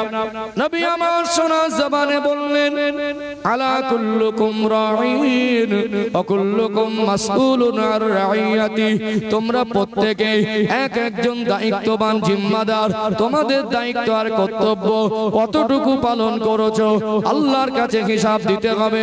আল্লাহ আপনাকে সন্তান দিলেন, ওই সন্তানটা আপনার কাছে আমানত। আপনি বাবা আর মা সন্তানকে নিয়ে জীবনে অনেক স্বপ্ন দেখছেন, ছেলেটাকে মানুষের মতো মানুষ করব, মেয়েটাকে মানুষের মতো মানুষ করব। এই স্বপ্ন পূরণের জন্য আপনাদের জীবনের কষ্ট মেহনত করা পয়সাগুলো হাসি মনে সন্তানদের পিছনে ব্যয় করে, তাদের পোশাক লাগলে কিনে দেয়, অসুস্থ হলে চিকিৎসা করে। আমরা তাদেরকে দুনিয়ায় খাবার অভাব রাখিনি, লেখাপড়া শেখানোর জন্য আমরা প্রত্যেকটা বাবা মা যথেষ্ট চেষ্টা করি কি করি না? চেষ্টা করি না? প্রত্যেকের স্বপ্ন থাকে বাচ্চাটাকে মানুষের মতো মানুষ করব। এই মানুষের মতো মানুষ করার ভিতরে সবই কিছু হচ্ছে, সাথে সাথে আমরা শুধু শরিয়াতের শিক্ষা, ইসলামের শিক্ষা, ইমানের শিক্ষা, জাহান্নাম থেকে বাঁচাতে প্র্যাকটিক্যালের শিক্ষা, আল্লাহর সঙ্গে সম্পর্ক তৈরি করার শিক্ষা থেকে আমরা তাদেরকে বঞ্চিত করে রেখেছি। এটা আমাদের জীবনের সবথেকে মাইনাস পয়েন্ট। প্রত্যেকটা গার্জেন বাবা আর মা যদি সন্তানকে প্র্যাকটিক্যালি ভাবে, পারিবারিক ভাবে আদর্শবান সন্তান হিসেবে গড়ে তোলার জন্য কোরআন হাদিসের যে শিক্ষা সেগুলো তাদের জীবনে বাস্তবায়ন না করে, বছরে শুধু একবার জলসা দিয়ে হুজুর এনে ওয়াজ করিয়ে আর ভালো করে রান্না করে লোককে খাইয়ে দিয়ে সমাজ পরিবর্তন হয়ে যাবে না। আজকে বর্তমান সময়ে দেখা যায় সরকারি স্কুলের শিক্ষার মান তলানিতে। এই জন্য আমাদের আনাচে কানাচে নহর শহরে নগরে গ্রামে গঞ্জে অনেক বেসরকারি মিশন তৈরি হয়েছে না হয়নি? একটা মানুষ ভ্যান চালায়, একটা মানুষ মুঠেগিরি কাজ করে, একটা মানুষ মজদুরি করে, 8 ঘন্টা 7 ঘন্টা রোদে মাঠে কাজ করে, মাটি কুপানো কাজ করে, বাড়ি ফিরে আসে গেঞ্জিটা ঘামে ভিজে থাকে, নিংড়ালে মনে হয় টপ টপ করে ঘাম বের হবে। ওই কষ্টের টাকাগুলো বাচ্চার পিছনে খরচা করে। জীবনে বড় স্বপ্ন ছেলেটা যেন মেয়েটা যেন মানুষের মতো মানুষ হয়। অবশ্যই শিক্ষা দেবেন, শিক্ষা জাতির মেরুদণ্ড। শিক্ষা ছাড়া মানুষের উন্নতি সম্ভব নয়। দুনিয়ার 60-70 বছর যদি আল্লাহ হায়াত দেন, মাথা উঁচু করে দেশের সুনাগরিক হয়ে বাঁচতে গেলে শিক্ষার দরকার আছে না নেই? তবে জেনার শিক্ষার প্রতি যতটা গুরুত্ব দিচ্ছেন, ওর সাথে সাথে তাকে জাহান্নাম থেকে বাঁচাতে গেলে তার নামাজের শিক্ষা, তার ভিতরে শরিয়াতের শিক্ষা, তার ভিতরে ইসলামের শিক্ষাটাও দরকার আছে না নেই? অবশ্যই দরকার আছে। আপনার সন্তান আল্লাহ আপনাকে দিলেন আমানত স্বরূপ, সন্তানের জন্য তো কষ্ট এত মেহনত করলেন, অবশ্যই শিক্ষিত করবেন। আপনার সন্তান যদি ডাক্তার হয়, আপনার সন্তান যদি ইঞ্জিনিয়ার হয়, আপনার সন্তান যদি উকিল হয়, জজ হয়, সেটা তো আমার কাছে গর্বের। শিক্ষার বিরুদ্ধে ইসলাম নয়, শিক্ষার বিরুদ্ধে আমি নয়, বরং ইসলাম মানুষকে শিক্ষার যে গুরুত্ব বুঝিয়েছে। গুগলে সার্চ করবেন, গোটা পৃথিবীতে মানুষ 3.5 থেকে 4 হাজার ধর্ম হিসাবে মেনে মানুষ আজকে যে যার এক একটা ধর্ম হিসাবে তাদের ধর্মীয় আইন কানুন নীতিরীতি মেনে চলে। গোটা বিশ্বে গুগলের তথ্য অনুযায়ী 3.5 থেকে 4 হাজার ধর্ম আছে। কিন্তু মনে রাখবেন, ইসলাম মনুষ্য জাতির জীবন বিধান। ইসলাম যে শিক্ষার গুরুত্ব বুঝিয়েছে, অন্য কোন ধর্ম শিক্ষার এত গুরুত্ব বুঝিয়েছে বলে আমার জানা নাই। কোরআনুল কারীমকে আল্লাহ দয়াময় আমার আপনার নবীর উপরে নাজিল করলেন রমাদানুল মুবারক মাসে, লাইলাতুল কদরের রাতে, গারে হেরাতে, জাবালে নূর পাহাড়ের গুহার ভিতরে নবী আমার ধ্যানে মশগুল ছিলেন। আল্লাহ পাক সূরাতুল আলাকের প্রথম 5টা আয়াত আমার আল্লাহ নাজিল করে দিলেন। প্রথম আয়াতের প্রথম শব্দটাই ছিল যে শব্দ দিয়ে আল্লাহ মহাগ্রন্থ আল কোরআন, এই কোরআনুল কারীমের নাজিলের সূচনা করলেন। ওই শব্দটা ছিল ইকরা, অর্থাৎ পড়ো। আল্লাহ শিক্ষার কথা দিয়ে শুরু করেছেন। নবী আমার সোনার জবানে বলছেন, উতলুবুল ইলমা মিনাল মাহাদি ইলাল লাহাদ। একটা মানুষের শিক্ষার সময় হলো মায়ের দোলনা থেকে মৌতের আগ পর্যন্ত। বলুন সুবহানাল্লাহ। শিক্ষা দরকার আছে না নেই? 60-70 বছর বাঁচবো, আমি চাই আমার একটা ভাই রাষ্ট্রপতি হোক, একজন অর্থমন্ত্রী হোক, একজন শিক্ষামন্ত্রী হোক। তাহলে তার ভিতরে শিক্ষাগত যোগ্যতা দরকার আছে না নেই? আপনার গ্রামে যদি একটা ছেলে যদি MBBS ডক্টর হয়, গ্রামের মানুষের কাছে গর্বের না? গর্বের না? অর্থাৎ শিক্ষার থেকে পিছিয়ে থাকা যাবে না। বাচ্চার জন্য 5 তলা বাড়ি আর 50 বিঘে জমি থেকে ওই টাকা দিয়ে বাচ্চাকে ভালো মানুষ করেন, মানুষের মতো মানুষ করেন, শিক্ষিত করেন, আদর্শবান হিসেবে গড়ে তোলেন। ওই রকম 50 বিঘে জায়গায় 500 বিঘে জমি সম্পদের পিছনে ঘুরবে। কথা ঠিক না বেটা? অথচ আমরা চেষ্টা করছি আমাদের সন্তানকে শিক্ষিত করব। এই জন্য আমরা যখন বাচ্চা অঙ্কে কাঁচা থাকে, অঙ্কের একটা প্রাইভেটের মাস্টার ঠিক করি, ইংরেজিতে কাঁচা থাকে সেটা ঠিক করি। এগুলো যদি তার জীবনে দরকার হয়, জাহান্নাম থেকে বাঁচতে গেলে আমাদের মরণ হবে কি হবে না? আখিরাত আছে না নেই? আমরা মুসলমান, আমাদের জীবন যাপনের জন্য আল্লাহ আমাদের শ্রেষ্ঠ জীবন বিধান ইসলাম দিয়েছেন। এই ইসলামের শিক্ষা আমাদের প্রয়োজন আছে না নেই? অথচ আমরা নামটা মুখস্থ ছিল সেটা মুখস্থ করালাম, 4টে কলেমা মুখস্থ করালাম না। ইংরেজি লিখতে পারে, পড়তে পারে, মারপেট থেকে শিখে আসিনি, সেটা শেখাতে পারলাম, কোরআন শরীফটা শেখাতে পারলাম না। এটা বাবা মার ব্যর্থতা। কার ব্যর্থতা? বাচ্চাদের তো 5 বছর বয়স না হলে আমরা স্কুলে ভর্তি করি না, করি কি? ওই 2.5 বছর বয়স হলে একটু কথা বলা শিখেছে, তখন থেকে আদর্শ লিপি কিনে দিয়েছে। ভালো জিনিস, এটা সেখান কে মানা করেছে আপনাকে? হাট্টি মাটিম যদি মুখস্থ হয়, তাশাহুদটা কেন মুখস্থ নেই? দরুদ শরীফটা কেন মুখস্থ নেই? দোয়া কুনুতটা কেন মুখস্থ নেই? নামাজের দোয়া কালামগুলো কেন মুখস্থ নেই? ওগুলো যদি পারেন এগুলো পারবেন। আপনি বাবা সারা দিন কষ্ট করেন, দিনের শেষে যদি বাচ্চাকে 10টা মিনিট সময় কোলে নিয়ে বসে যদি বলেন, বাবা সূরা ফাতিহা আমি একবার পড়ছি, তুমি একবার পড়ো তো, 10 মিনিট করে যদি বাচ্চাটা 4 বছর বয়স 1 মাস পড়াতেন, একটা সূরা মুখস্থ হতো না? আকি বাকি যা শেখাবেন শেখান। সব সন্তানকে হাফেজ আলেম মাওলানা মুফতি নাই বা করলেন, সে ডক্টর হোক, ব্যারিস্টার হোক, ইঞ্জিনিয়ার হোক, অর্থমন্ত্রী হোক, শিক্ষামন্ত্রী হোক, বিচারক হোক, তার ভিতরে যেন ইসলামের শিক্ষা থাকে, ইসলামের আদর্শ থাকে। উপরে খোলসে মুসলমান হিসেবে সে মনে করবে, অথচ মুসলমান কাকে বলে সে জানবে না। ছোট থেকে প্র্যাকটিক্যালে তাকে শেখাবেন না, আর বছরে একবার হুজুর এনে বলবেন হুজুর কুঁচে দেন, এতে সমাজ পরিবর্তন হবে না। কথা কি বুঝতে পারছেন? ছোট থেকে প্র্যাকটিক্যালে তাদেরকে আদর্শিকভাবে, পারিবারিকভাবে ইসলামের পরিবেশ তাদের ভিতরে বাস্তবায়ন করে দিতে হবে। এই দায়িত্ব হলো বাবা মা।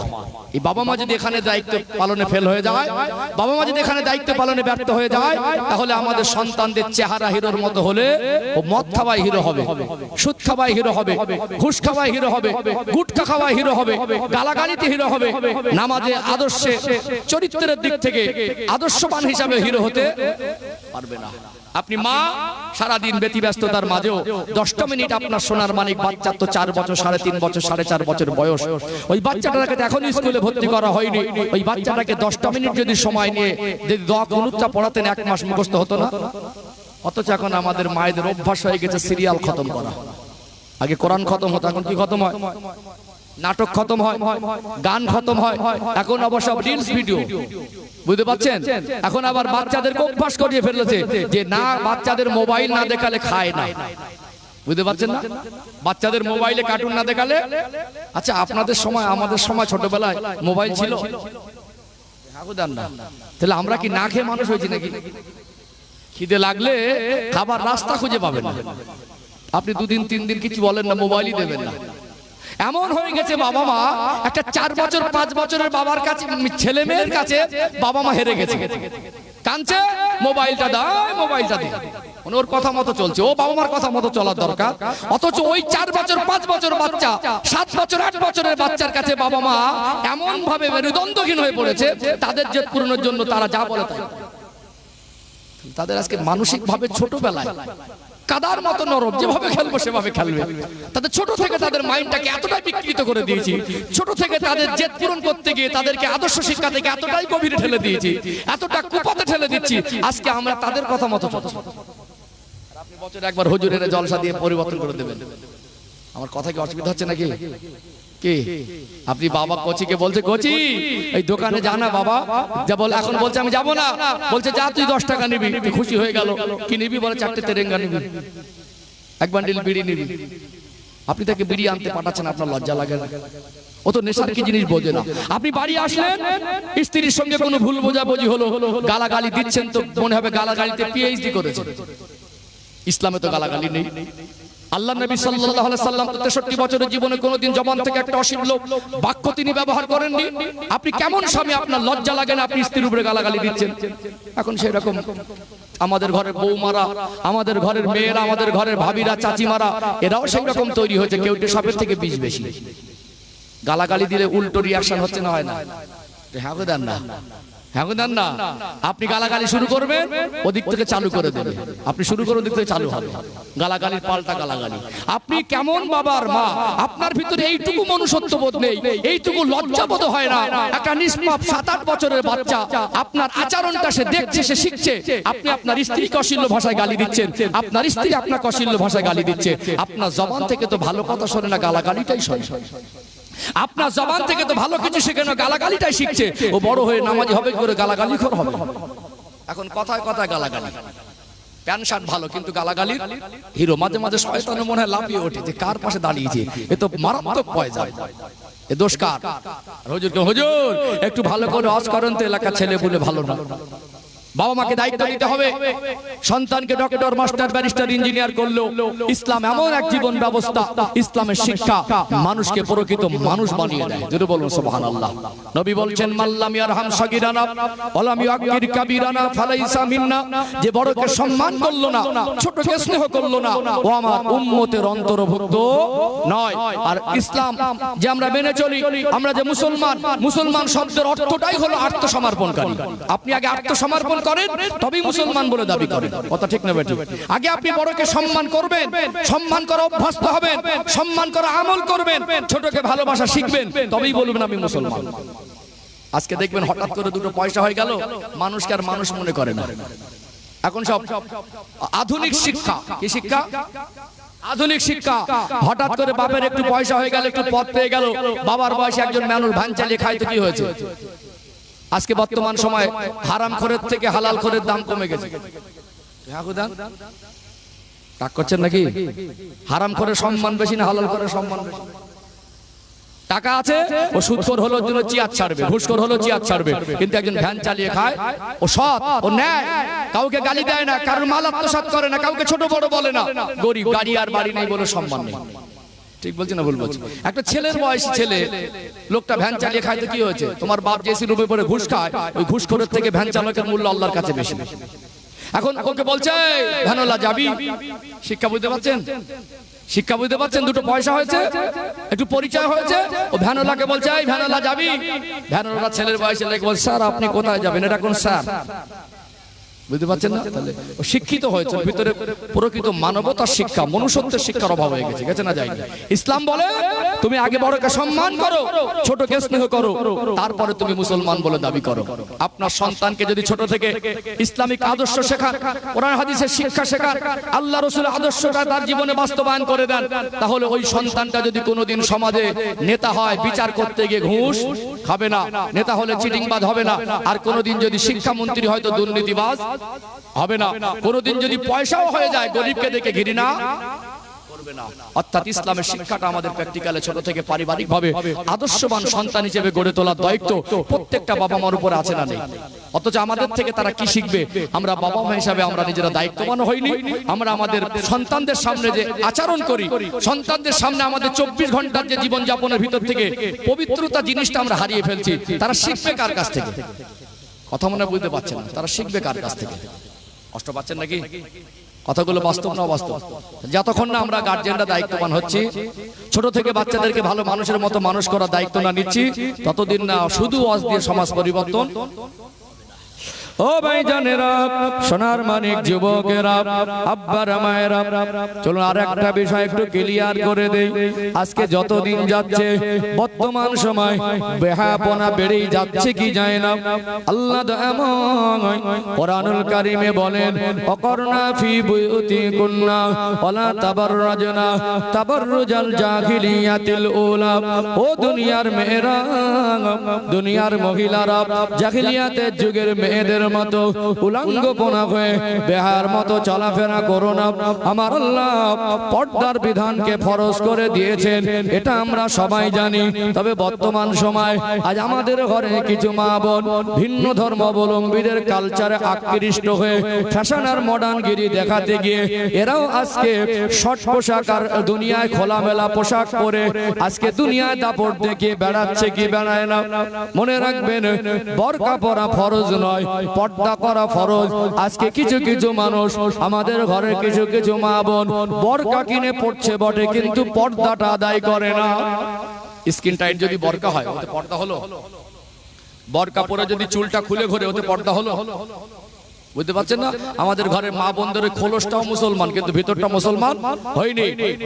কোন জায়গায় মার্কেটিং করতে যাবে, উচিত তো স্বামীরা যাবে, এখন স্ত্রীরা মার্কেটিং করতে যাচ্ছে। এই দোকানদারের সঙ্গে এত নম্র ভদ্র আচরণ করবে, দোকানদারের সঙ্গে এমন ভালো কথা বলবে, দেখে মনে হবে কেউ সম্ভ্রান্ত পরিবারের মেয়ে। বাড়ির খবর নিয়ে দেখবেন স্বামীর সঙ্গে কোনোদিন ওরকম মিষ্টি সুরে কথা বলে। ঠিক বলছি না ভুল বলছি? দোকানদারের সঙ্গে এত মিষ্টি মিষ্টি কথা বলবে, মনে হবে যেটা ফারিস্তা এসে বসে। ওই মেয়েটার আচরণ বাড়িতে পুরো বিপরীত। স্বামীর সঙ্গে উল্টো পাল্টা চড়া মেজাজে অশ্লীল ভাষায় কথা বলে। অর্থাৎ এখানে আমি বলবো আমাদের শরীরের পর্দার জিনিসটা বিষয়টা হলো আল্লাহ এটাই বোঝাচ্ছেন যে ঢিলা ঢালা পোশাকে উত্তম রূপে শরীরটাকে ঢাকতে হবে। আজকে আমাদের ঘরের কিছু দায়িত্বহীন মানুষের কারণে আমাদের ঘরের মা বোনরা বেপর্দা চলছে, চলছে না চলে না? ও ভাইজানেরা, সোনার মানিক যুবকেরা, আব্বারা মায়েরা, আপনারা বলবেন হুজুর একটু ভালো করে ওয়াজ করেন যাতে মা বোনেরা পর্দা করে। আমি বলবো বর্তমান সময়ে হুজুরে নেওয়াজ করিয়ে সব মা বোনকে পর্দার মধ্যে আবদ্ধ করানো সম্ভব নয়। বছরে একদিন জলসা দিয়ে হুজুর ওয়াজ করে দিলে সমাজ পরিবর্তন হবে না। এর জন্য প্রত্যেকটা বাবা মাকে আর প্রত্যেকটা স্বামীকে পর্দার দায়িত্ব নিতে হবে। কেন পর্দা বাস্তবায়ন হয় না এই কারণটা আরেকটু আপনাদের কাছে ক্লিয়ার করি। আল্লাহ দয়াময় আপনাকে সন্তান দিলেন, আপনি মেয়েটাকে ছোট থেকে মানুষ করবেন। আপনি বাবার মা, আপনার হালাল টাকা দিয়ে ওই মেয়েটার জন্য যে পোশাকগুলো কিনে দেবেন, ওই মেয়েটা যখন শিশু থেকে নাবালিকা থেকে সাবালিকা হবে, যৌবন জীবনে পদার্পণ করবে, ওই মেয়েটার উপরে তখন পর্দার বিধানটা আমার আল্লাহ ফরজ করে দিয়েছেন। তাকে এমন পোশাক কিনে দেবেন না যে পোশাকে পর্দার হক আদায় হয় না। মা হিসাবে যখন মেয়েটাকে বাইরে বার করবে এমন পোশাক পরাবে না যাতে পর্দার হক আদায় হয় না। ছোট থেকে বাবার মা যদি মনে করে আমি আমার মেয়েটাকে পর্দায় মানুষ করব, ছোট থেকে বাবার মা যদি মনে করে মেয়েটাকে পর্দায় অভ্যস্ত করব, সম্ভব না অসম্ভব? সম্ভব না। তারপরে বলবো আমাদের ঘরের সব মা বোনরা কিন্তু খারাপ না, সবাইকে এক পাল্লা তোলা যায় না। কিছু কিছু আছে ধানের মধ্যে যেমন চিটে থাকে, একটু বাড়াবাড়ি বেশি হচ্ছে। কিন্তু সাধারণত আমাদের ঘরে মা বোনেরা নাইটি পরে, সালোয়ার কামিজ পরে, চুড়িদার পরে, ওড়না পরে। সবাই কি পেট পিট চুল খুলে ঘরে? ঘরে না। পরিস্থিতি কি হচ্ছে এখন? একটা মধ্যবিত্ত বা গরিব পরিবার একটা সুন্দরী মেয়ে, মেয়েটা কোনোদিন প্যান্ট শার্ট পরে ঘোরে না, স্কিন টাইট জামা পরে ঘোরে না, মেয়েটা চুল খুলে ঘোরে না, মোটামুটি আদবে মানুষ হয়েছে। এখন এরকম একটা গরিব পরিবারের একটা মেয়েকে বা মধ্যবিত্ত পরিবারের একটা মেয়েকে খুব ধনী পরিবার থেকে যদি প্রস্তাব দেয় যে আপনাদের মেয়েটাকে আমাদের পছন্দ হয়েছে, কিছুই দাবি দাবা নেই, মেয়েটাকে শুধু দিলেই হবে, আমরা বৌমা করব, এরকম ধনী বাড়ি থেকে প্রস্তাব আসলে মেয়ের বাবা যদি গরিব হয় খুশি হয় না? যদি 50 বিঘে জমি থাকে, ছেলের নামে 2 কোটি টাকা থাকে, 4টে গাড়ি থাকে, বড় বড় 2টো বিল্ডিং বাড়ি থাকে, ওরকম বাড়ি থেকে প্রস্তাব আসলে সাধারণত মেয়ের বাবারা খুশি হবে কি হবে না? খুশি হবে। এখন আবার ফ্যাশন আপডেট ভার্সন, ব্লগ ভাড়া করে বিউটি পার্লার থেকে বিয়ে বাড়িতে সাজানো হচ্ছে। ঠিক বলছি না ভুল বলছি? যে মেয়েটা এতদিন পেট পিট খুলে ঘুরিনি, চুল খুলে ঘুরিনি, গ্রামের মানুষ, গ্রামবাসী, প্রতিবেশী, চাচাতো ভাই, ফুফাতো ভাই, মামাতো ভাই, খালাতো ভাই, কারোর কাছে বিয়ের পর্দায় চলিনি, বিবাহের দিনে লোক ভাড়া করে এনে তাকে এমন করে সাজানো হয়, এই 20 বছর বয়স পর্যন্ত যার পেট পিট আজও পর্যন্ত পরপুরুষ কেউ দেখতে পাইনি, যে চুল খুলে ঘুরতো না, আজকে তাকে আনুষ্ঠানিকতার সঙ্গে বিয়ে বাড়িতে লোক ভাড়া করে এনে তাকে পর্দার খেলাপ করা হয়। হয় না? বড় বড় চেয়ার ভাড়া করে এনে দিয়ে বসিয়ে দিয়ে যুবক যুবতীরা ফটোগ্রাফি করে। একটা যে ওড়না চাপিয়ে দেয় মাথায়, নেটের থেকেও পাতলা। কিসের থেকে? নেটের থেকেও পাতলা। আচ্ছা, 20 বছরের একটা মেয়েকে যদি সুন্দর করে সাজিয়ে যদি অর্ধনগ্ন করা হয়, এটা মানুষের সৃষ্টিগত একটা ব্যাপার। আল্লাহ মহিলা এবং পুরুষের ভিতরে সৃষ্টিগত একটা বৈশিষ্ট্য দিয়েছেন। একে অপরে খোলামেলা পোশাকে দেখলে, একে অপরে যদি পর্দা ঠিক না থাকে, সেক্ষেত্রে শারীরিক এবং মানসিকভাবে আকর্ষিত হয়। ওখানে একজন মানুষ দেখছে তার বাবার বয়সী চেয়ারে একটা মেয়েকে বসিয়ে দেওয়া হলো, বুড়ো বুড়ো দাদুগুলো গিয়ে বলছে তোকে হেভি লাগছে। তাহলে দাদুগুলোর চোখে যদি হেভি লাগে, জওয়ান যুবকদের চোখে কিরকম লাগবে? কথা মনে বুঝতে পারছেন না? বিয়ে বাড়ির অনুষ্ঠান মানে ছেলে পক্ষ, মেয়ে পক্ষ, উভয় পক্ষের আত্মীয় স্বজন থাকে না? সেখানে কত জ্ঞানী গুণী থাকে, চাকরিজীবী থাকে, শিক্ষিত থাকে, হাজি থাকে, বিচারক থাকে, বিশিষ্ট থাকে, মহাজ্ঞানী থাকে, উভয় পক্ষের লোকজন সবাই আসে। কিন্তু মেয়েটাকে আনুষ্ঠানিকতার সঙ্গে অর্ধনগ্ন করা হয়, সেখানে কারোর কোনো প্রতিবাদ করতে দেখা যায় না। তারপরে প্রতিবাদ তো হলো না, এইবারে বিবাহ করে ভদ্রলোক বাড়ি নিয়ে যাচ্ছে, গাড়িতেই সেলফি তুলে ফেসবুকে পোস্ট করে দিয়েছে যে আমার স্ত্রী। 10 বছর দাম্পত্য জীবন পার হলো, 20 বছরে বিয়ে হলো, মেয়েটার বয়স 30 বছর, আল্লাহ 2টো সন্তানও দিলেন।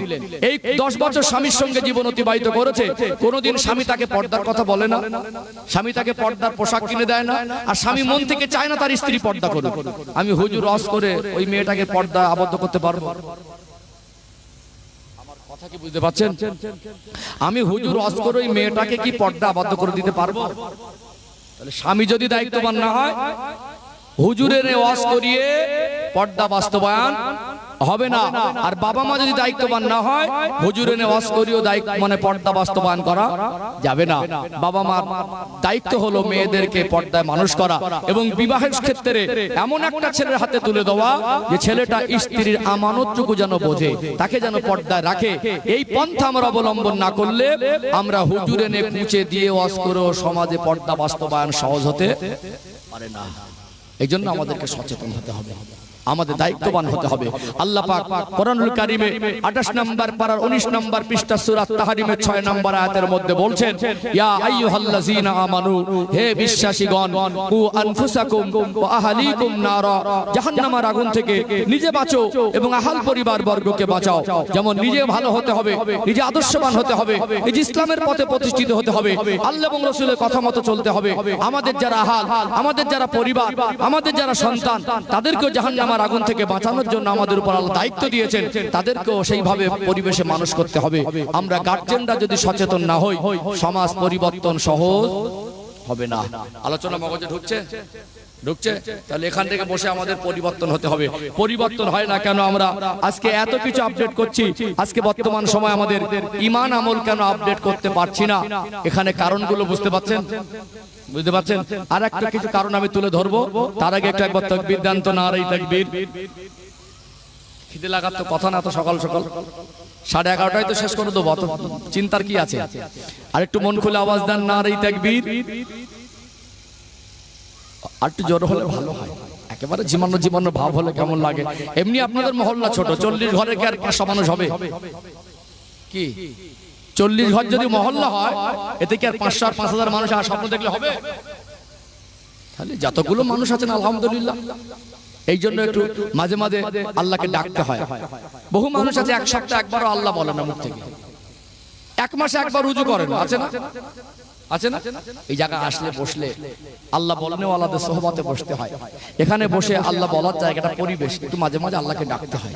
সবাই মিলে একটু প্রাণ ভরে ডাকেন, নারে তাকবীর। সিলসিলায়ে হক মুজাদ্দিদে জামান, এই মাহফিলের কমিটির সাহেবানগণ, গ্রামবাসী বিন্দু, নারে তাকবীর। আমি আরো দুটো একটা কারণ টেনে আনবো ইনশাআল্লাহ, আর খুব বেশি লম্বা করব না, পরিস্থিতি বুঝতে পারছেন। আমি এই পর্যন্ত যে কটা কথা বলেছি বুঝতে পেরেছেন? তাহলে প্রথমত বুঝিয়েছি মুসলমান কাকে বলে, খুব পাট করে কাটা করে বুঝিয়েছি। দ্বিতীয়ত বুঝিয়েছি পরিবর্তন হয় না কেন। এর কারণ, একটা বড় কারণ হলো আমরা যারা গার্জেন তারা দায়িত্ববান হতে পারিনি। আমরা আমাদের দায়িত্ব পালনে ব্যর্থ হয়ে যাচ্ছি।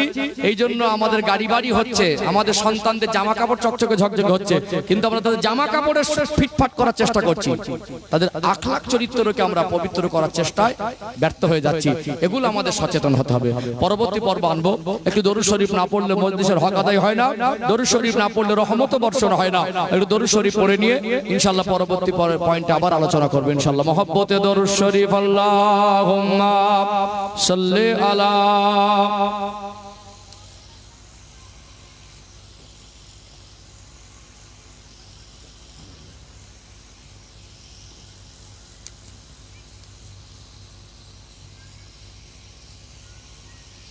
हब्बे अहमद जल्ही सीने में है, मैं हूँ मेरा दिल मदीने में गए, फूल तो फूल काटो क्या हुस्न है, लुत्फ जन्नत से बढ़कर मदीने में गए। अल्लाहुम्मा सल्ली अला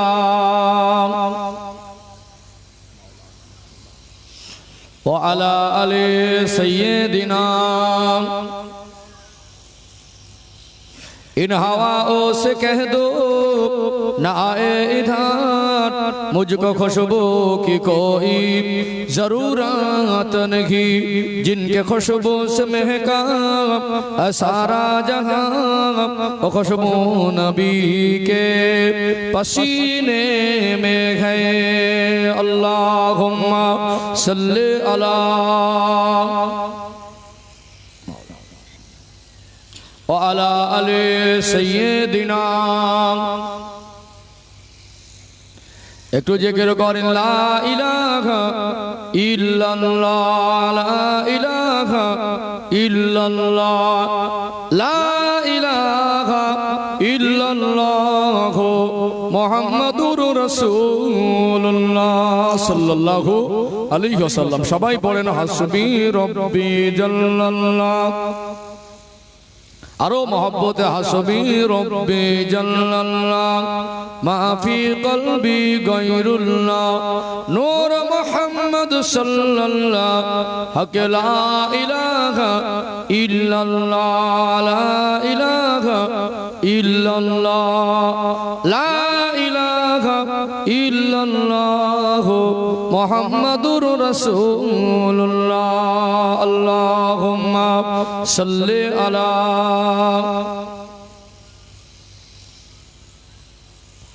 وعلى آل سيدنا। ও ভাইজানেরা, সোনার মানিক যুবকেরা, আব্বারা মায়েরা, এই দুনিয়াটা হলো অস্থায়ী জীবন। গাড়ি বাড়ি বিবি বাচ্চা মাল সম্পদ যা কিছু আমার মনে হয় চোখ বন্ধ হয়ে গেলে আমার বলে আর তেমন কাউকে পাবেন না। এসেছি মেহমান খানায়, একা একা আসি নাই। আল্লাহ দয়াময় তিনি পাঠিয়েছেন, তিনি যখনই ডাকবেন সবকিছু ছেড়ে চলে যেতে হবে। ফাইজা জা আজালুহুম লা ইস্তাখিরুনা সাআতাও ওয়ালা ইস্তাকদিমুন। আল্লাহ বলেন, বান্দা বান্দে যখন ইন্তেকালের সময় হয়ে যাবে সামান্য যাররা টাইম আগে পিছে করা হবে না। চোখ বন্ধ হয়ে গেলে সব শেষ। কি নিয়ে যাব? জীবনে যা করেছি এই গুনার বোঝার নেকিটা নিয়ে আল্লাহর সামনে একদিন দাঁড়াতে হবে কি হবে না? কোরআনুল কারীম আল্লাহ বলেন, ওয়ালা তাজিরু ওয়াজিরাতুন বিজরা উখরা। বান্দা বান্দে তোমার গুনার বোঝা অন্য কেউ বহন করবে না, নিজের গুনার বোঝাটা নিজেই বহন করতে হবে।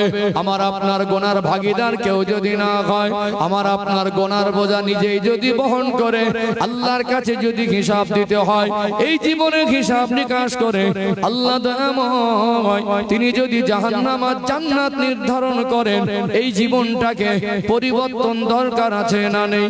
আল্লাহ আমাদেরকে দুনিয়ায় পাঠালেন, আল্লাহর আদেশ নিষেধ মানতে গেলে একদিকে যেমন আমাদের শারীরিক শক্তি দরকার, অপরদিকে ঈমানি শক্তি দরকার আছে না নেই?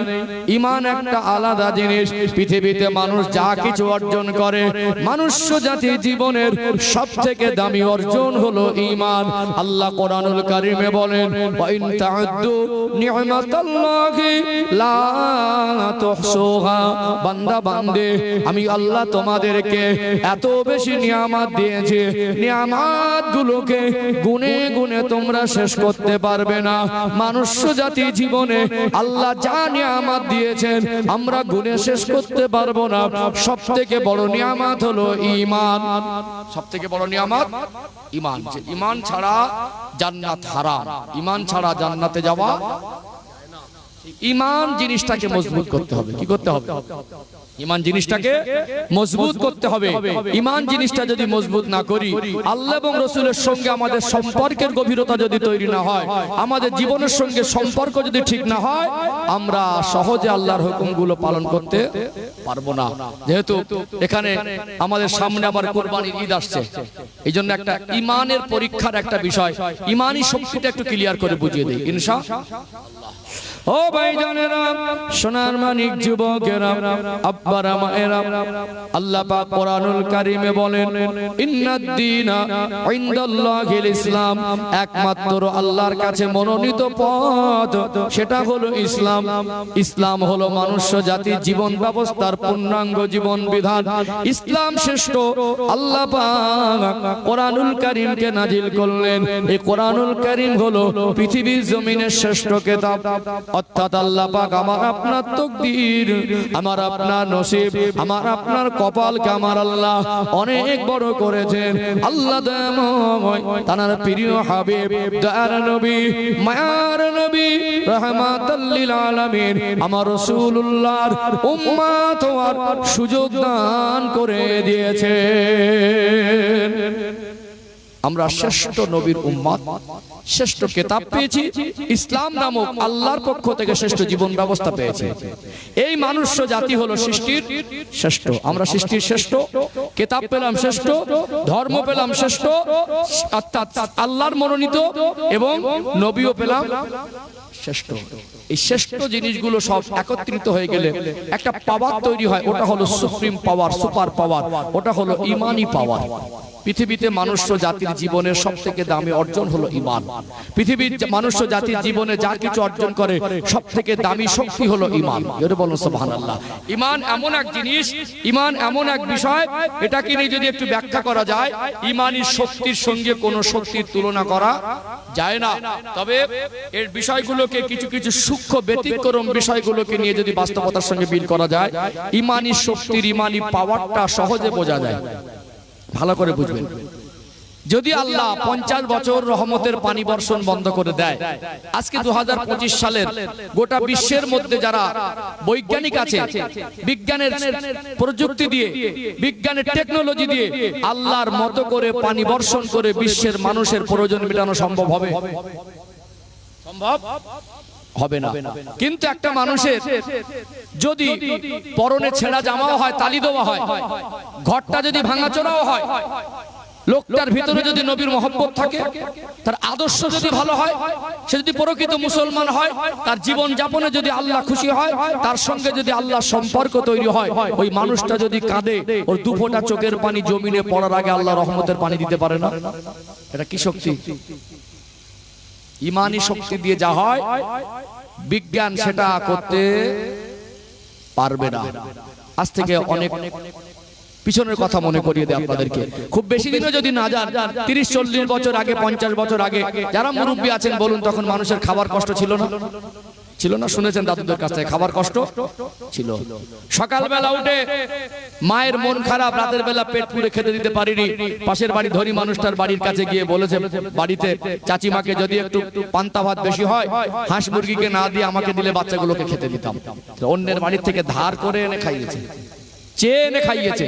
দুপুরবেলা কি রান্না করবে এইটুকু বাড়ি ছিল না। দুপুরবেলা কি রান্না করবে, পাশের বাড়ির থেকে চাল ধার করে চলেছে, চলেনি? এরকম অভাব গেছে, কিন্তু তাদের স্বভাবটা ভালো ছিল, নীতি আদর্শ ভালো ছিল, তাদের জীবনের সঙ্গে আল্লাহ রাসূলের সম্পর্ক ছিল। সেই সময় কখনো কখনো অনাবৃষ্টি, খরা হয়ে যেত, ময়দানে মানুষ গিয়ে কাঁদতো, আর আল্লাহ রহমতের পানি না নিয়ে বাড়ি ফিরতেন না। বলুন না সুবহানাল্লাহ। ওটা কি শক্তি? ওটা হলো ঈমানি শক্তি। অর্থাৎ পৃথিবীতে ব্যতিক্রম ভাবে যারা প্রকৃত আল্লাহ ওয়ালা হয়ে যায়, যারা প্রকৃত মুমিন হয়ে যায়, যারা প্রকৃত কোরআনের আদর্শ মেনে নেয়, রাসূলের আদর্শ মেনে নেয়, রাসূলকে ভালোবেসে নেয়, আল্লাহর কাছে আত্মসমর্পণ করে দেয়, আল্লাহ তখন তাদেরকে মুমিনের দরজা দেয়। কিসের দরজা? মুমিন। আল্লাহ কোরআন শরীফে ওয়াদা করছেন, ওয়া কানা হাক্কান আলাইনা নাসরুল মুমিনিন। আল্লাহ বলছেন, যখন আমার কোন বান্দা বান্দি মুমিন হয়ে যাবে, আমি আল্লাহর পক্ষ থেকে তাদেরকে সাহায্য করাটা ওয়াজিব হয়ে যাবে। যেটা বলুন সুবহানাল্লাহ। কি করা? মুমিন যদি হতে পারি, আল্লাহর সাহায্য তখন আমাদের উপরে ওয়াজিব হয়ে যাবে। আর মুমিন যদি না হতে পারি, পদে পদে লাঞ্ছিত, বঞ্চিত, অপমান, অপদস্থ হতে হবে। আজকে আমরা ইমানি দিক থেকে দুর্বল হয়ে যাওয়ার কারণে বর্তমান সময় আমাদের অবস্থা বুঝতে পারছেন? এই জন্য সম্মানিত ভাইরা, এখানে আপনাদের এটা দরগাতলা নাকি? দরগাতলা একদিকে যেমন গ্রামের নাম দরগাতলা, অপরদিকে ঠিক তেমনি আমাদের হিন্দু মুসলমান সবাই মিলেমিশে আছি না? নেই? আছি না? সাম্প্রদায়িক সম্প্রীতির দিকটা খেয়াল রাখবেন। গোটা বাংলার পরিবেশ, বিশেষ করে পেহেলগামে যে মানে হামলা হলো, এই হামলাকে কেন্দ্র করে আজকে বর্তমান সময় হিন্দু মুসলমানের মধ্যে একটা ঘৃণা ছড়ানোর এই দালাল পাচাটা মিডিয়া তাদের কুচক্রান্ত চালিয়ে যাচ্ছে না? সবকিছু দেখছেন, বিস্তারিত নাই বা বললাম। যারা প্রকৃত মানুষ, যারা এই দেশের সুনাগরিক, জাতি ধর্ম বর্ণ নির্বিশেষে, আজও বলবো মানুষের ভিতরে মানবতা বেঁচে আছে, সবাইকে খারাপ চোখে দেখা যায় না। আজকে আর বাংলা রিপাবলিক বাংলার যে একজন সাংবাদিক ময়ূক রঞ্জন, সে এক অপদার্থ, তার কথায় এই দেশের নাগরিক হিসাবে অত্যন্ত ঘৃণা হয়। সে আজকে সেকুলার জিনিসটাকে বলছে, যারা সেকুলার মনে করে, এই সেকুলার জিনিসটাকে যারা চাইছেন তারা দেশ থেকে বেরিয়ে যাক। 1000 উপরে তার নামে বিভিন্ন থানায় এফআইআর হয়েছে না হয়নি? আজকে দেখছিলাম প্রাক্তন একজন সেনা কমান্ডো, সে মুসলমানের ঘরের সন্তান নয়, তারপরেও আজকে সেই মানুষটা কলকাতায় হাইকোর্টে তার নামে মামলা করেছে। আজকে নিউজ আপডেট। অর্থাৎ আমি বলবো এখানে এই বর্তমান সময় একদিকে যেমন ওয়াকফ সংশোধনী আইন কালা কানুন এনেছে, অপরদিকে তার মাঝে গোটা দেশ উত্তাল হয়েছিল, আন্দোলন চলছিল। এই আন্দোলনে হিন্দু, মুসলমান, জৈন, খ্রিস্টান আমরা সবাই কাঁধে কাঁধ মিলিয়ে এই সংবিধান বাঁচানোর লড়াই, দেশ বাঁচানোর লড়াই যেমন সবাই কাঁধে কাঁধ মিলিয়ে আমরা ময়দানে নেমেছিলাম। তার মধ্যে একটা দুঃখের ছায়া আমাদের কাছে নেমে এসেছে। আমাদের দেশের নাগরিক সে যেই হোক, সে আমার দেশের নাগরিক, দেশকে ভালোবাসি, আমাদের ধর্ম ইসলাম শিখিয়েছে দেশকে ভালোবাসা। অর্থাৎ আমার পার্শ্ববর্তী দেশ, সেই দেশে তারা কি করে না করে, সেই দেশ তারা কোন ধর্মাবলম্বী না অবলম্বী, কিন্তু আমি বলবো আমার দেশের উপর আঘাত আসলে আমার দেশকে ভালোবাসি, তখন আমার দেশের জন্য যদি কোনোদিন রক্ত দেওয়ার প্রয়োজন হয় সেদিন আমরা রক্ত দিতে দ্বিধাবোধ করব না। ইতিহাস বলে এই ভারতবর্ষ স্বাধীনতার ভূমিকায় যদি আপনি দেখতে চান ইতিহাসের পাতায়, এই দেশে যদি 90,000-এর বেশি দেশ স্বাধীন করতে গিয়ে মানুষ শহীদ হয়, এই ইন্ডিয়ান গেটের গায়ে যদি 90,000-এর বেশি শহীদের নাম লেখা থাকে, আমরা সংখ্যালঘু হলেও মুসলমানের নাম লেখা আছে 60,000-এর বেশি। আমার বাপ দাদা পূর্বপুরুষ দেশ স্বাধীন করতে গিয়ে রক্ত দিয়েছে বেশি। আজ দুঃখ লাগে যে এই দেশের কিছু পাঁচাটা দালাল মিডিয়া হিন্দু মুসলমানের লড়াই লাগিয়ে দিয়ে তাদের রাজনৈতিক ফায়দা লুটতে চায়। কিছু আজকে বর্তমান সময় অপদার্থ কেন্দ্র সরকার গোটা ভারতবর্ষের ভিতরে একটা উত্তপ্ত পরিবেশ তৈরি করে রেখেছে। জাতি হিংসা, মন্দির মসজিদের রাজনীতি, হিন্দু মুসলমানের রাজনীতি। আমি বলবো জাতি ধর্ম বর্ণ নির্বিশেষে আমরা প্রতিবেশী গ্রামবাসী হিসাবে কাঁধে কাঁধ মিলিয়ে যেভাবে চলছি সেইভাবে চলবো ইনশাআল্লাহ। কোন রকম চক্রান্তে পা দেবেন না। যেভাবে আমরা ভ্রাতৃত্ব ভালোবাসা রেখে চলি আমরা সেইভাবে আগামী দিন চলবো। অর্থাৎ মাঝে মাঝে ঝড় আসে আবার ঠান্ডা হয়ে যাবে। ক্ষমতা চিরস্থায়ী নয়, ক্ষমতা হলো ক্ষণস্থায়ী। কত রাজা বাদশাহ এসেছিল চলে গেল, যতই ক্ষমতাশীল মনে করো সময়ের অপেক্ষা দেখবেন চিয়ার থাকবে ওই জায়গায়, মানুষটা আর থাকবে না। তারপরে বলবো আমার আওয়াজ যারা শুনছেন হিন্দু মুসলমান কাঁধে কাঁধ মিলিয়ে আমরা চলবো।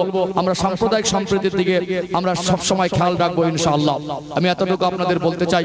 সম্মানিত ভাইরা, যে আলোচনা করছিলাম আজকে বর্তমান সময় ভারতবর্ষের গোটা ভারতবর্ষের চিত্র দেখবেন সংখ্যালঘু বিভিন্ন জায়গায় নির্যাতিত।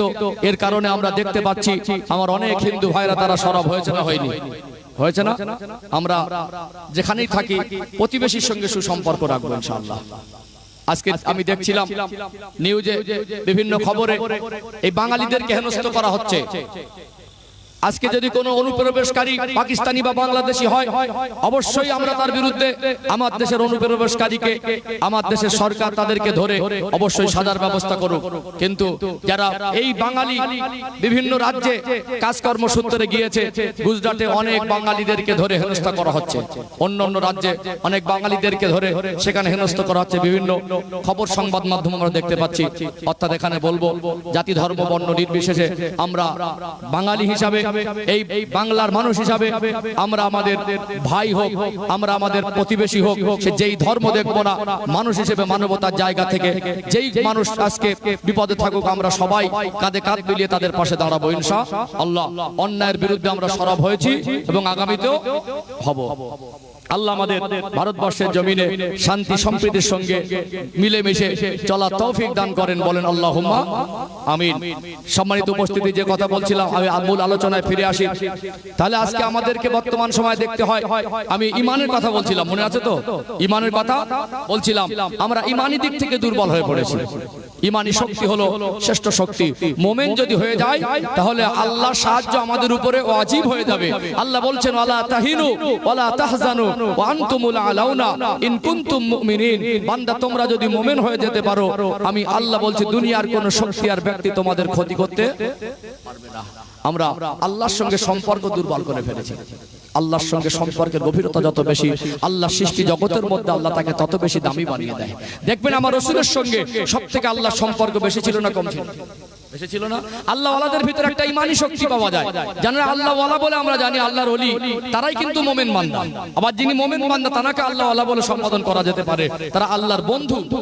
হিন্দুস্তানের বাদশাহ খাজা মাইনুদ্দিন চিশতি আজমিরি সানজারি রহমাতুল্লাহ আলাইহি যখন ভারতবর্ষে এসেছিলেন, রাজস্থানের জমিনে বাদশাহ পৃথ্বীরাজ তার রাজ শক্তি দিয়ে, রাজ সৈন্য দিয়ে একজন ইমানদারকে তাড়িয়ে দিতে পেরেছিল? তাড়িয়ে দিতে পারেনি। বরং তার একটা কারামত আমরা জানি যে আনা সাগরের পানিটা আল্লাহ একটা লোটার মধ্যে ভরে দিয়েছিলেন। কোথায়? একটা আজকে 2025 সালে বিজ্ঞানের থিওরি সফটওয়্যার ফেল করে যাবে, হ্যাং হয়ে যাবে, যাবে না? একটা ছোট্ট পাত্রে এতটা পানি যায় কি করে? ওটা ইমানি শক্তির কারণ। কিসের কারণ? ওটা ইমানি শক্তি। মুমিন হয়ে গেলে, বিপদে মুসিবতে পড়লে আল্লাহ সাহায্য করে। মুমিনদের ভিতর থেকে আল্লাহ এমন কিছু প্রকাশ করে দেয়, সেটা আল্লাহর পক্ষ থেকে একটা অলৌকিক ঘটনা। এই জন্য আমরা প্রকৃত মুসলমান হয়ে যাই। আল্লাহ সাহায্য সদা সর্বদা আমাদের সঙ্গে থাকবে ইনশাআল্লাহ। ও ভাইজানেরা, সোনার মানিক যুবকেরা, আব্বারা মায়েরা, আল্লাহ দয়াময় একজন নবী হযরত ইব্রাহিম আলাইহিস সালামকে খলিলুল্লাহ বলেছিলেন। ইব্রাহিম আলাইহিস সালামকে আমার আল্লাহ দোস্ত বা বন্ধু বলেছিলেন। কোন নবীকে যদি আল্লাহ দয়াময় বন্ধু বলে গ্রহণ করেন, ওই বন্ধুর গ্রহণ করাটা তার কাছে অনেক বড় সম্মানের। ইব্রাহিম আলাইহিস সালামের সম্মান মাকাম অনেক বেশি। আল্লাহ পাক 2 লক্ষাধিক নবী রাসূলকে দুনিয়ায় পাঠালেন। এর ভিতরে 25 জন নবী ও রাসূলের নাম আমার আল্লাহ কোরআন শরীফে দিয়েছেন। 114টি সূরার ভিতরে একটি সূরার নাম হলো সূরা ইব্রাহিম।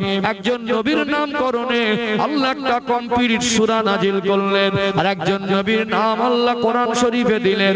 25 জন নবী ও রাসূলের মধ্যে একজন নবীর নাম হলো হযরত নবী ইব্রাহিম আলাইহিস সালাম। আল্লাহ যেমন তাকে বন্ধু বলেছিলেন, আল্লাহ যেমন তাকে খলিল বলেছিলেন, কেমন বন্ধু আল্লাহ তাকে পরীক্ষা নিয়েছিলেন। খুব গভীরভাবে বুঝবেন, আমরা ঈমানদার, আল্লাহ আমাদের পরীক্ষার জন্য পাঠিয়েছেন। অর্থাৎ এখানে এইটুকু আপনাদের বোঝাতে চাই, ঈমানদারকে ঈমানি পরীক্ষা দিতে হয়। কি দিতে হয়? ঈমানি পরীক্ষা দিতে হয়। এখানে ইব্রাহিম আলাইহিস সালামের জীবনের একটা ঈমানি পরীক্ষার বিশ্লেষণ করে ইনশাআল্লাহ, ঈমানি পরীক্ষার বিশ্লেষণ করে আমি আলোচনা সমাপ্তির দিকে আসব ইনশাআল্লাহ। আল্লাহর নবী হযরত ইব্রাহিম আলাইহিস সালামকে আল্লাহ অনেক বড় বড় পরীক্ষা নিয়েছিলেন। এর মধ্যে একটা পরীক্ষার কথা আপনাদের বলি। আল্লাহ পাক তাকে 86 বছর বয়সে সন্তান দিলেন। কত বছর বয়সে? 86 বছর বয়স। আজকে অনেকের সন্তান হতে একটু দেরি হলে ধৈর্য হারা হয়ে যায়। একজন নবীর বয়স 86 বছর। আল্লাহ সন্তান দেওয়ার মালিক। আল্লাহর কাছে দোয়া চেয়েছিলেন, রব্বি হাবলি মিনাস সালিহিন, আল্লাহ আমাকে একটা নেক সন্তান দেন। দেখবেন পরপর 3টে ছেলে। এবার অনেক আশা করে আল্লাহর কাছে বলে একটা মেয়ে দেন। পরপর 3টে মেয়ে, এবার একটা সন্তান নিচ্ছেন। আল্লাহর কাছে বলে আল্লাহ একটা ছেলে দেন। যাদের সন্তান হয় না তারা আল্লাহর কাছে বলে আল্লাহ আমাকে একটা সন্তান দেন। কিন্তু ইব্রাহিম আলাইহিস সালাম দোয়া চাইলেন, রব্বি হাবলি মিনাস সালিহিন, আল্লাহ আমাকে একটা নেক সন্তান দেন। তার দোয়া চাওয়াটা আল্লাহর বড় পছন্দ হয়ে গেল। আল্লাহ বললেন, নবী ইব্রাহিম আপনি দোয়া চেয়েছেন, একটা নেক সন্তান চেয়েছেন, আমি আল্লাহ আপনাকে নেক সন্তানের সুসংবাদ দিলাম।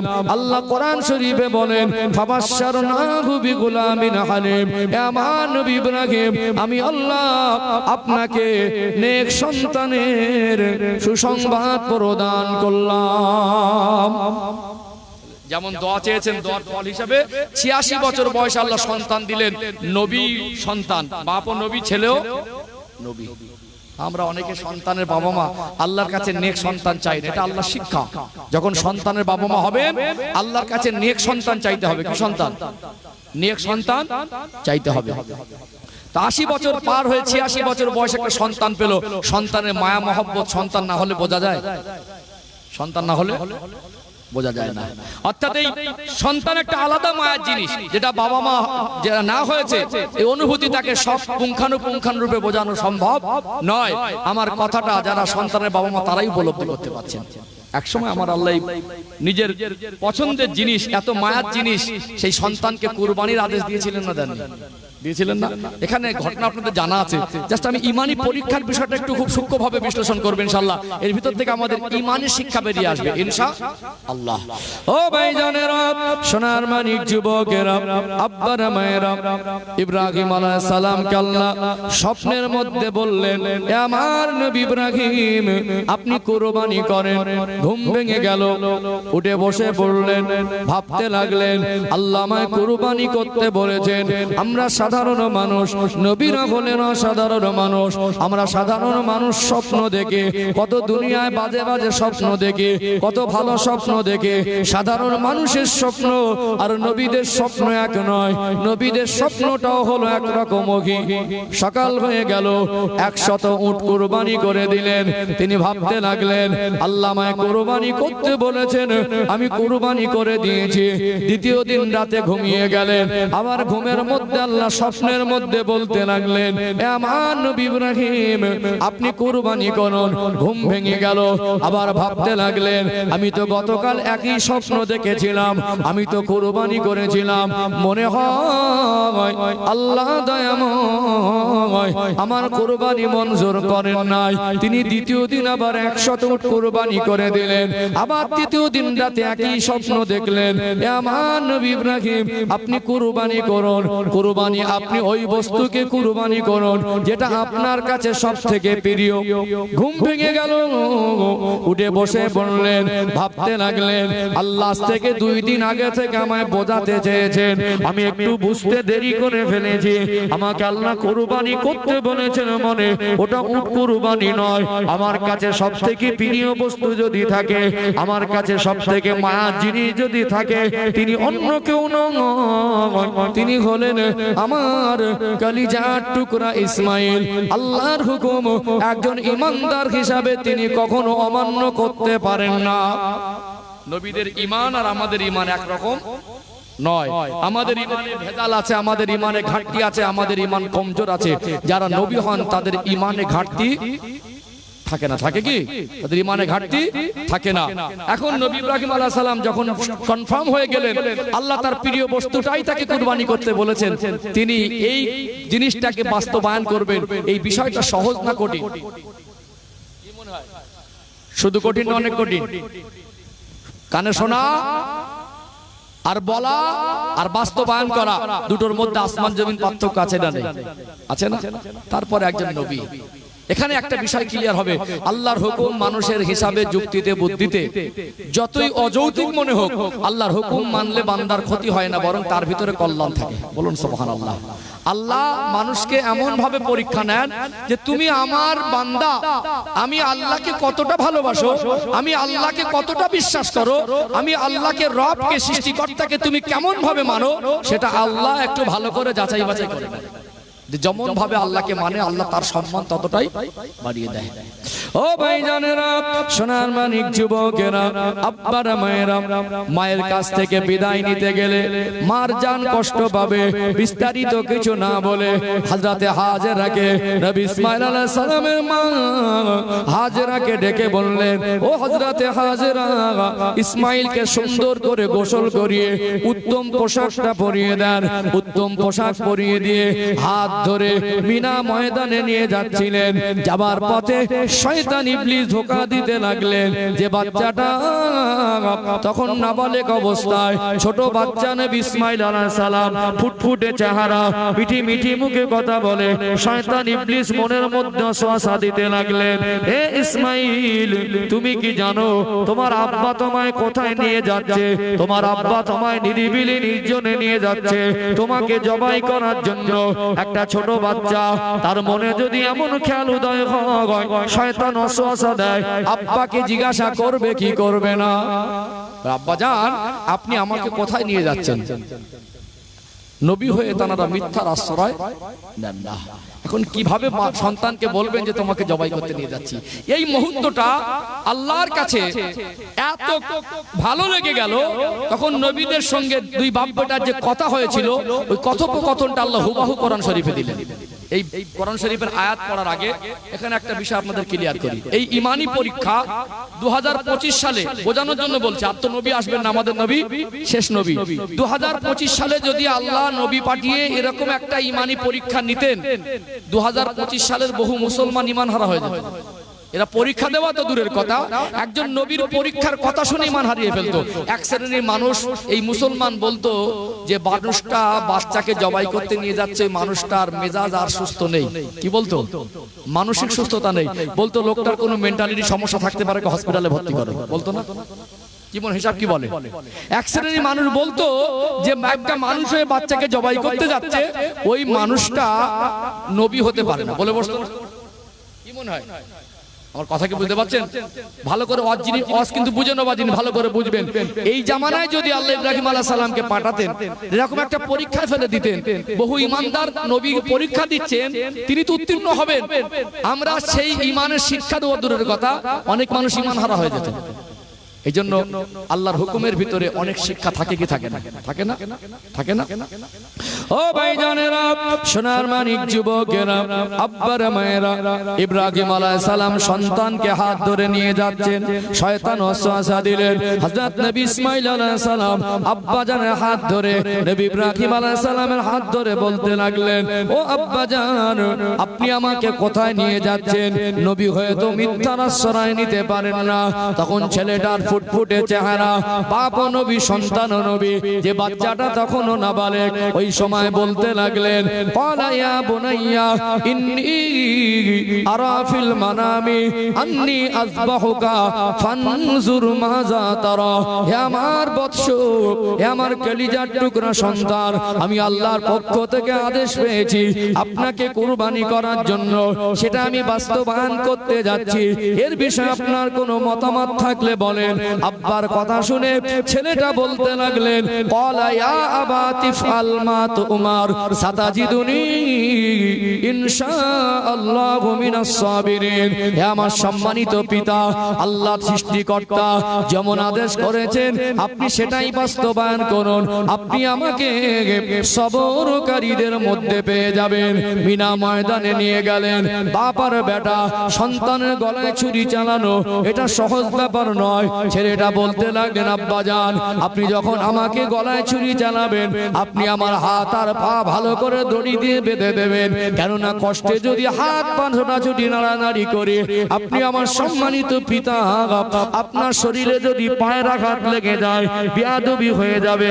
আব্বা জান, আপনি আমাকে চিৎ করে শোয়াবেন না, আপনি আমাকে উপর করে শুইয়ে দেবেন, কেননা আপনি যদি আমার চেহারার দিকে দেখেন, আমি যদি আপনার চেহারার দিকে দেখি, তাহলে মায়া জন্মে যাবে, মায়া মহব্বত জেগে উঠবে, আল্লাহর হুকুম পালন করতে আপনার কষ্ট হবে।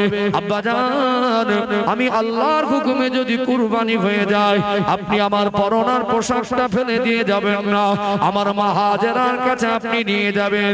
ওই সময় নবী ইসমাঈল আলাইহিস সালামকে তেমনি হাত বেঁধে উপর করে শুইয়ে দিলেন, নিজের চোখটা বেঁধে নিলেন, বাচ্চার গলায় ছুরি চালায় আল্লাহর অর্ডার হয়ে গেল। আমার মাখলুক সৃষ্টি ছুরি, খবরদার যেন ইব্রাহিমের একটা পশমে আঘাত না হয়। চোখ বাঁধা অবস্থায় ছুরিটা চালাবেন, ছুরি চালান, গলার একটা পশমও কাটে না। ভাবতে লাগলেন কেন গলার পশম কাটে না, আবার চোখটা খুলে দেখলেন গলায় না অন্য জায়গায়, আবার চোখটা বেঁধে নিলেন, আবার ছুরি চালায়, গলা কাটে না। রেগে টান মেরে ছুরিটা জুড়ে ছুটে ফেলে দিয়েছিলেন, যেখানে পড়েছিল ওইখানে ধারালো এত বেশি ছিল, ওই জায়গায় আঘাত লেগে ছুরির দাগটা স্পষ্ট হয়ে গেল। আবার তিনি চোখ বেঁধে নিলেন, সন্তানের গলায় ছুরি চালাবেন। আল্লাহ বলেছিলেন, জিবরাইল যান যান, দেরি করবেন না, আপনি যান, আপনি গিয়ে জান্নাত থেকে একটা দুম্বা নিয়ে যান। যে মানুষটা আল্লাহকে এত ভালোবাসে, তার সন্তানের থেকে তার সৃষ্টিকর্তাকে বেশি মহব্বত করে, তার সৃষ্টিকর্তার হুকুম পালন করতে গিয়ে তার সন্তানকে জবাই করতে দ্বিধাবোধ করে না, তার মনে সন্তানের থেকে তার সৃষ্টিকর্তার হুকুমটা তার কাছে বড় মনে হয় যে মানুষটা আমি আল্লাহকে এত ভালোবাসে, ভালোবাসার মানুষকে ভালোবাসার মানুষ ক্ষতি হতে দেয় না। আপনি জান্নাত থেকে দুম্বা নিয়ে যান, চোখ বাঁধা অবস্থায় জান্নাত থেকে দুম্বা নিয়ে আসলেন, ইসমাইল আলাইহিস সালামকে সরিয়ে নিলেন, ছুরির তলায় শুইয়ে দিলেন, বিসমিল্লাহ আল্লাহু আকবার বলে ছুরি না চালালেন, দুম্বা জবাই হয়ে গেল, চোখটা তখনও বাঁধা, হাতে গরম রক্ত লেগে গেল। ওই সময় তিনি চোখ খোলার আগ মুহূর্ত পর্যন্ত মনে করেছিলেন আমি আমার সন্তানকে জবাই করে দিয়েছি।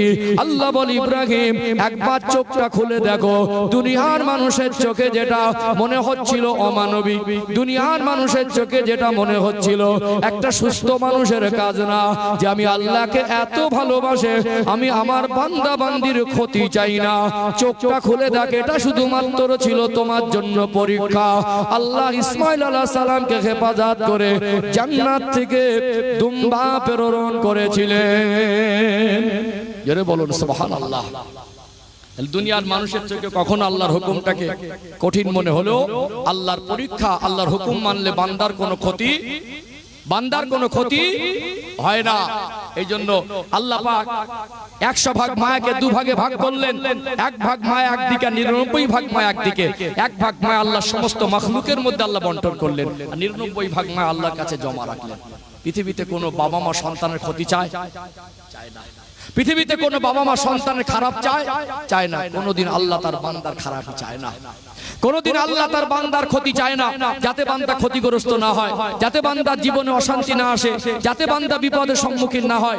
এই জন্য তাদের জীবন যাপনের জন্য আল্লাহ ইসলাম নামক জীবন ব্যবস্থা দিয়েছেন। আরে মানুষ যখন ইসলামের পথ ভুলে যায়, এই সুপথে আনার জন্য আল্লাহ অসংখ্য নবী রাসূলদের পাঠিয়েছেন।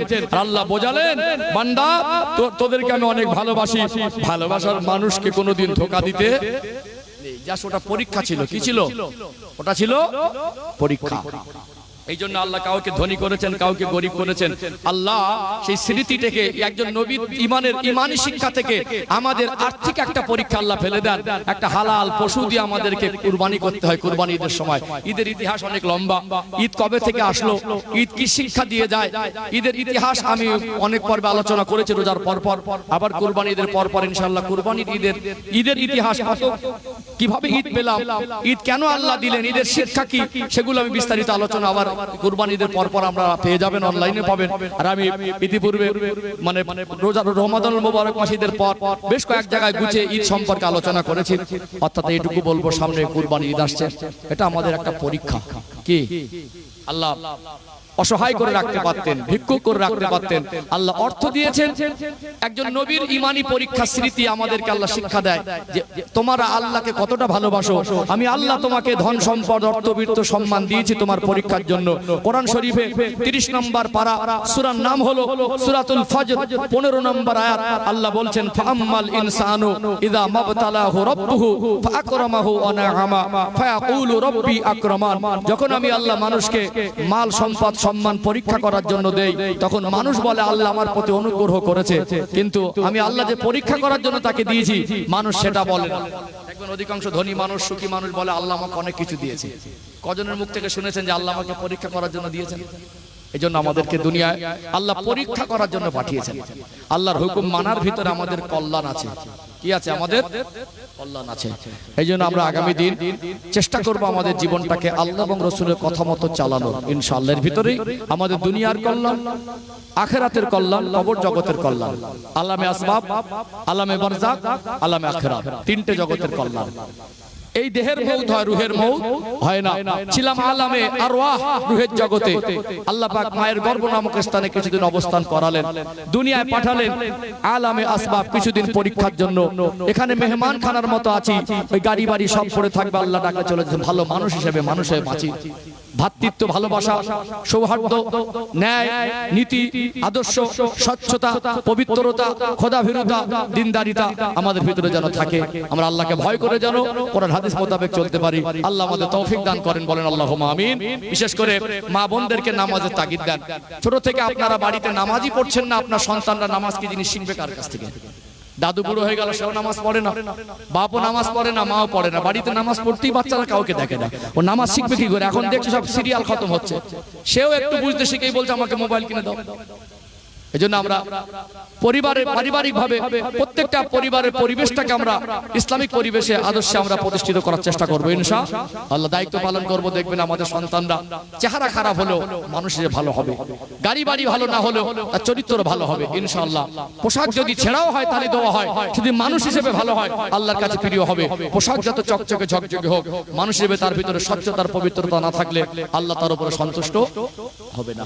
এই জন্য আগামী দিন আমরা কোনটা হারাম হালাল করণীয় বর্জনীয় সবই জানি, মেনে চলবো ইনশাআল্লাহ। খুবই অযোগ্য নগণ্য হিসাবে চেষ্টা করেছি আপনাদের খেদমাতে সংক্ষিপ্ত আকারে শরিয়াতের কিছু পর্ব আলোচনা করে তুলে ধরার। মোটামুটি বুঝতে পেরেছেন? আমি একটা কথা বলছিলাম, কি দিলাম আর কি পেলেন এই হিসাবটা জানো মেলে। আমার হাসান ভাই আছে আলহামদুলিল্লাহ, হাসান ভাই তো নাকি আমাদের ভাই রয়েছেন, মামার ভালোবাসার মানুষ সব এখানে আছেন। আমি আসি মাঝে মাঝে, দিকটা সময় একটু কম পাই, এই দিকটা একটু কম আসা হয়, তারপরে আসে আলহামদুলিল্লাহ। ভালোবাসার ডাকে এসেছি। যাই হোক, বেশি রাত করা হবে না। আপনাদের জন্য তাবারকের যখন খাবার ব্যবস্থা আছে তো বেশি রাত করা উচিত হবে না। এই মাহফিলে একটা এই যে পরিবেশ সাজিয়েছেন, এর ভিতরে কমিটি ভাইদের পরিশ্রম আছে, কিছু মানুষের সহযোগিতা আছে, আছে না নেই? একটা কাজ মিলেমিশে করতে হয়, একটা কাজ মিলেমিশে করতে হয়। সবাই মিলে একটা কাজ করবেন, তাতে একটা আলাদা তৃপ্তি আনন্দ আছে। সবাই মিলে একটা কাজ করবেন, তার ভিতরে একটা আলাদা ভালোবাসা আছে, আছে না নেই? এই জন্য এই কাজটা আগামী বছর যদি করতে চান, কিছু যদি হালকা উঠে থাকে, কমিটি ভাইদের মনোবল বেড়ে যায় যে আমার প্রতিবেশী গ্রামবাসী, আমার গ্রামের মানুষ আমাদের সাথে আছে। গ্রামবাসী সবাই মিলে কম বেশি একটা দেন, খুব অল্প সময় 5-7 মিনিট যদি একটু 2-4 জন কিছু ওয়াদা করে দেন, পরিবেশ খুব বেশি তো বড় পরিবেশ না তো, আগামী বছর ইনশাআল্লাহ তাহলে কমিটি ভাইদের উদ্যোগটা থেকে যাবে না। আমাদের কিছু টাকা পয়সা উঠে আছে, কিছু মানুষের ওয়াদা দেওয়া আছে, আর আগামী বছর ইনশাআল্লাহ তাহলে ওদের আবার ময়দানে কাজ করতে তো সুবিধা হবে ইনশাআল্লাহ। সুবিধা হবে না? এই জন্য যারা এসেছেন খুশি মনে, সেরকম অনেক 10,000 20,000 মনের লোকের সমাগম না যে আমি বলবো কেউ 20,000 50,000 10,000 20,000 দেন। আপনারা কে কি দেবেন মন থেকে লেখা। কেউ যদি বলেন যে আমি 2,000 টাকা দেবো, কেউ যদি বলেন আমি 1,000 টাকা দেবো, বা তাবারকের জন্য কিছু চাল দেবো, তাবারকের জন্য কিছু গোশত দেবো, মশলা দেবো, 500 1000 যা মন চায়। অল্প টাইমে একটু 2-1 জন মিলে উঠে আসেন, বলেন প্রথমে কে কি দেবেন। 1,000 টাকা কে দেবেন আগামী বছরের জন্য? 1 বছর বাকি। বাড়িতে কুটুম আসলে 1,000 টাকা কুলায় না, একটা বাচ্চার জ্বর হলে 1,000 টাকা কুলায় না। জীবনে 1 শতক জমি কিনতে পারলেন না, একটা রুম বানাতে পারলেন না, বাবা মা কষ্ট করে গেলেন, তারা কবরে চলে গেলেন। খুব অল্প সময়ের মধ্যে ইনশাআল্লাহ দোয়া করব, খুব বেশি সময় নেব না। একটুখানি খুব মন দিয়ে 2-4 জন একটু মন মানসিকতা ঠিক করে আল্লাহর জন্য একটু আগে আসেন, অল্প অল্প, যা খুব বেশি চাপ নেই। আমাদের ভাই দিলেন নগদে 200 টাকা। ভাইয়ের নাম কি? মফিজুল ভাই, বড় ভাই, উনি দিলেন 200 টাকা। আল্লাহ কবুল করেন, বলেন আল্লাহুম্মা আমিন। আল্লাহ দান কবুল করেন, রুজি রোজগারে বরকত দেন, আল্লাহ শরীরকে সুস্থ রেখে দেন, যতদিন বাঁচিয়ে রাখেন, কঠিন কঠিন রোগ বিমার বালা মুসিবত আল্লাহ দেবেন না। ছেলে মেয়ে পরিবার নিয়ে সুখে জীবন কাটাবার মতো তৌফিক দিন। তার আত্মীয় স্বজন মায়ে মুরব্বি যারা কবরে, তাদের কবরগুলোকে বেহেশতের বাগান করে দিন, বলুন আল্লাহুম্মা আমিন। মাঝে মাঝে আল্লাহ রাস্তায় ব্যয় করতে হয়। জীবনে আল্লাহ হায়াত দিক, আরো রোজগার করবেন। জীবনে মনে করবেন যে যা রোজগার করি সবটা দুনিয়াদারির জন্য নয়, এর থেকে কিছু একটা অংশ আল্লাহর জন্য ব্যয় করতে হয়। কিছু একটা অংশ কম বেশি আল্লাহর জন্য ব্যয় করতে হয়। আল্লাহ বরকত দেবে, বরকত দেবার মালিক আল্লাহ। এই জন্য আমাদের বাবা মা যারা চলে গেছেন, নিজের গায়ের চামড়া ছিলেও যদি তাদের জুতা বানিয়ে দেই, তাদের ঋণ শোধ করতে পারবো না। আমরা মানুষ হিসেবে সব থেকে মানুষের অবদান যদি মানতে হয়, তো আমাদের জন্য আমাদের বাবা মায়ের অবদান বেশি। কথা ঠিক না বেঠিক? সব থেকে আমাদের বাবা মায়ের অবদান বেশি। সেই বাবা মায়ের অবদানকে ভুলতে নেই। তারা আমাদের এই সুখের জীবন দেখলে কত খুশি হতো। সব থেকে তিনি আমাদের ভালো দেখতে চাইতেন, তিনি বাবা, তিনি মা। আজ তারা কবরে, তাদের জন্য কিছু কিছু দেন। আসেন, আর কে কি দেবেন?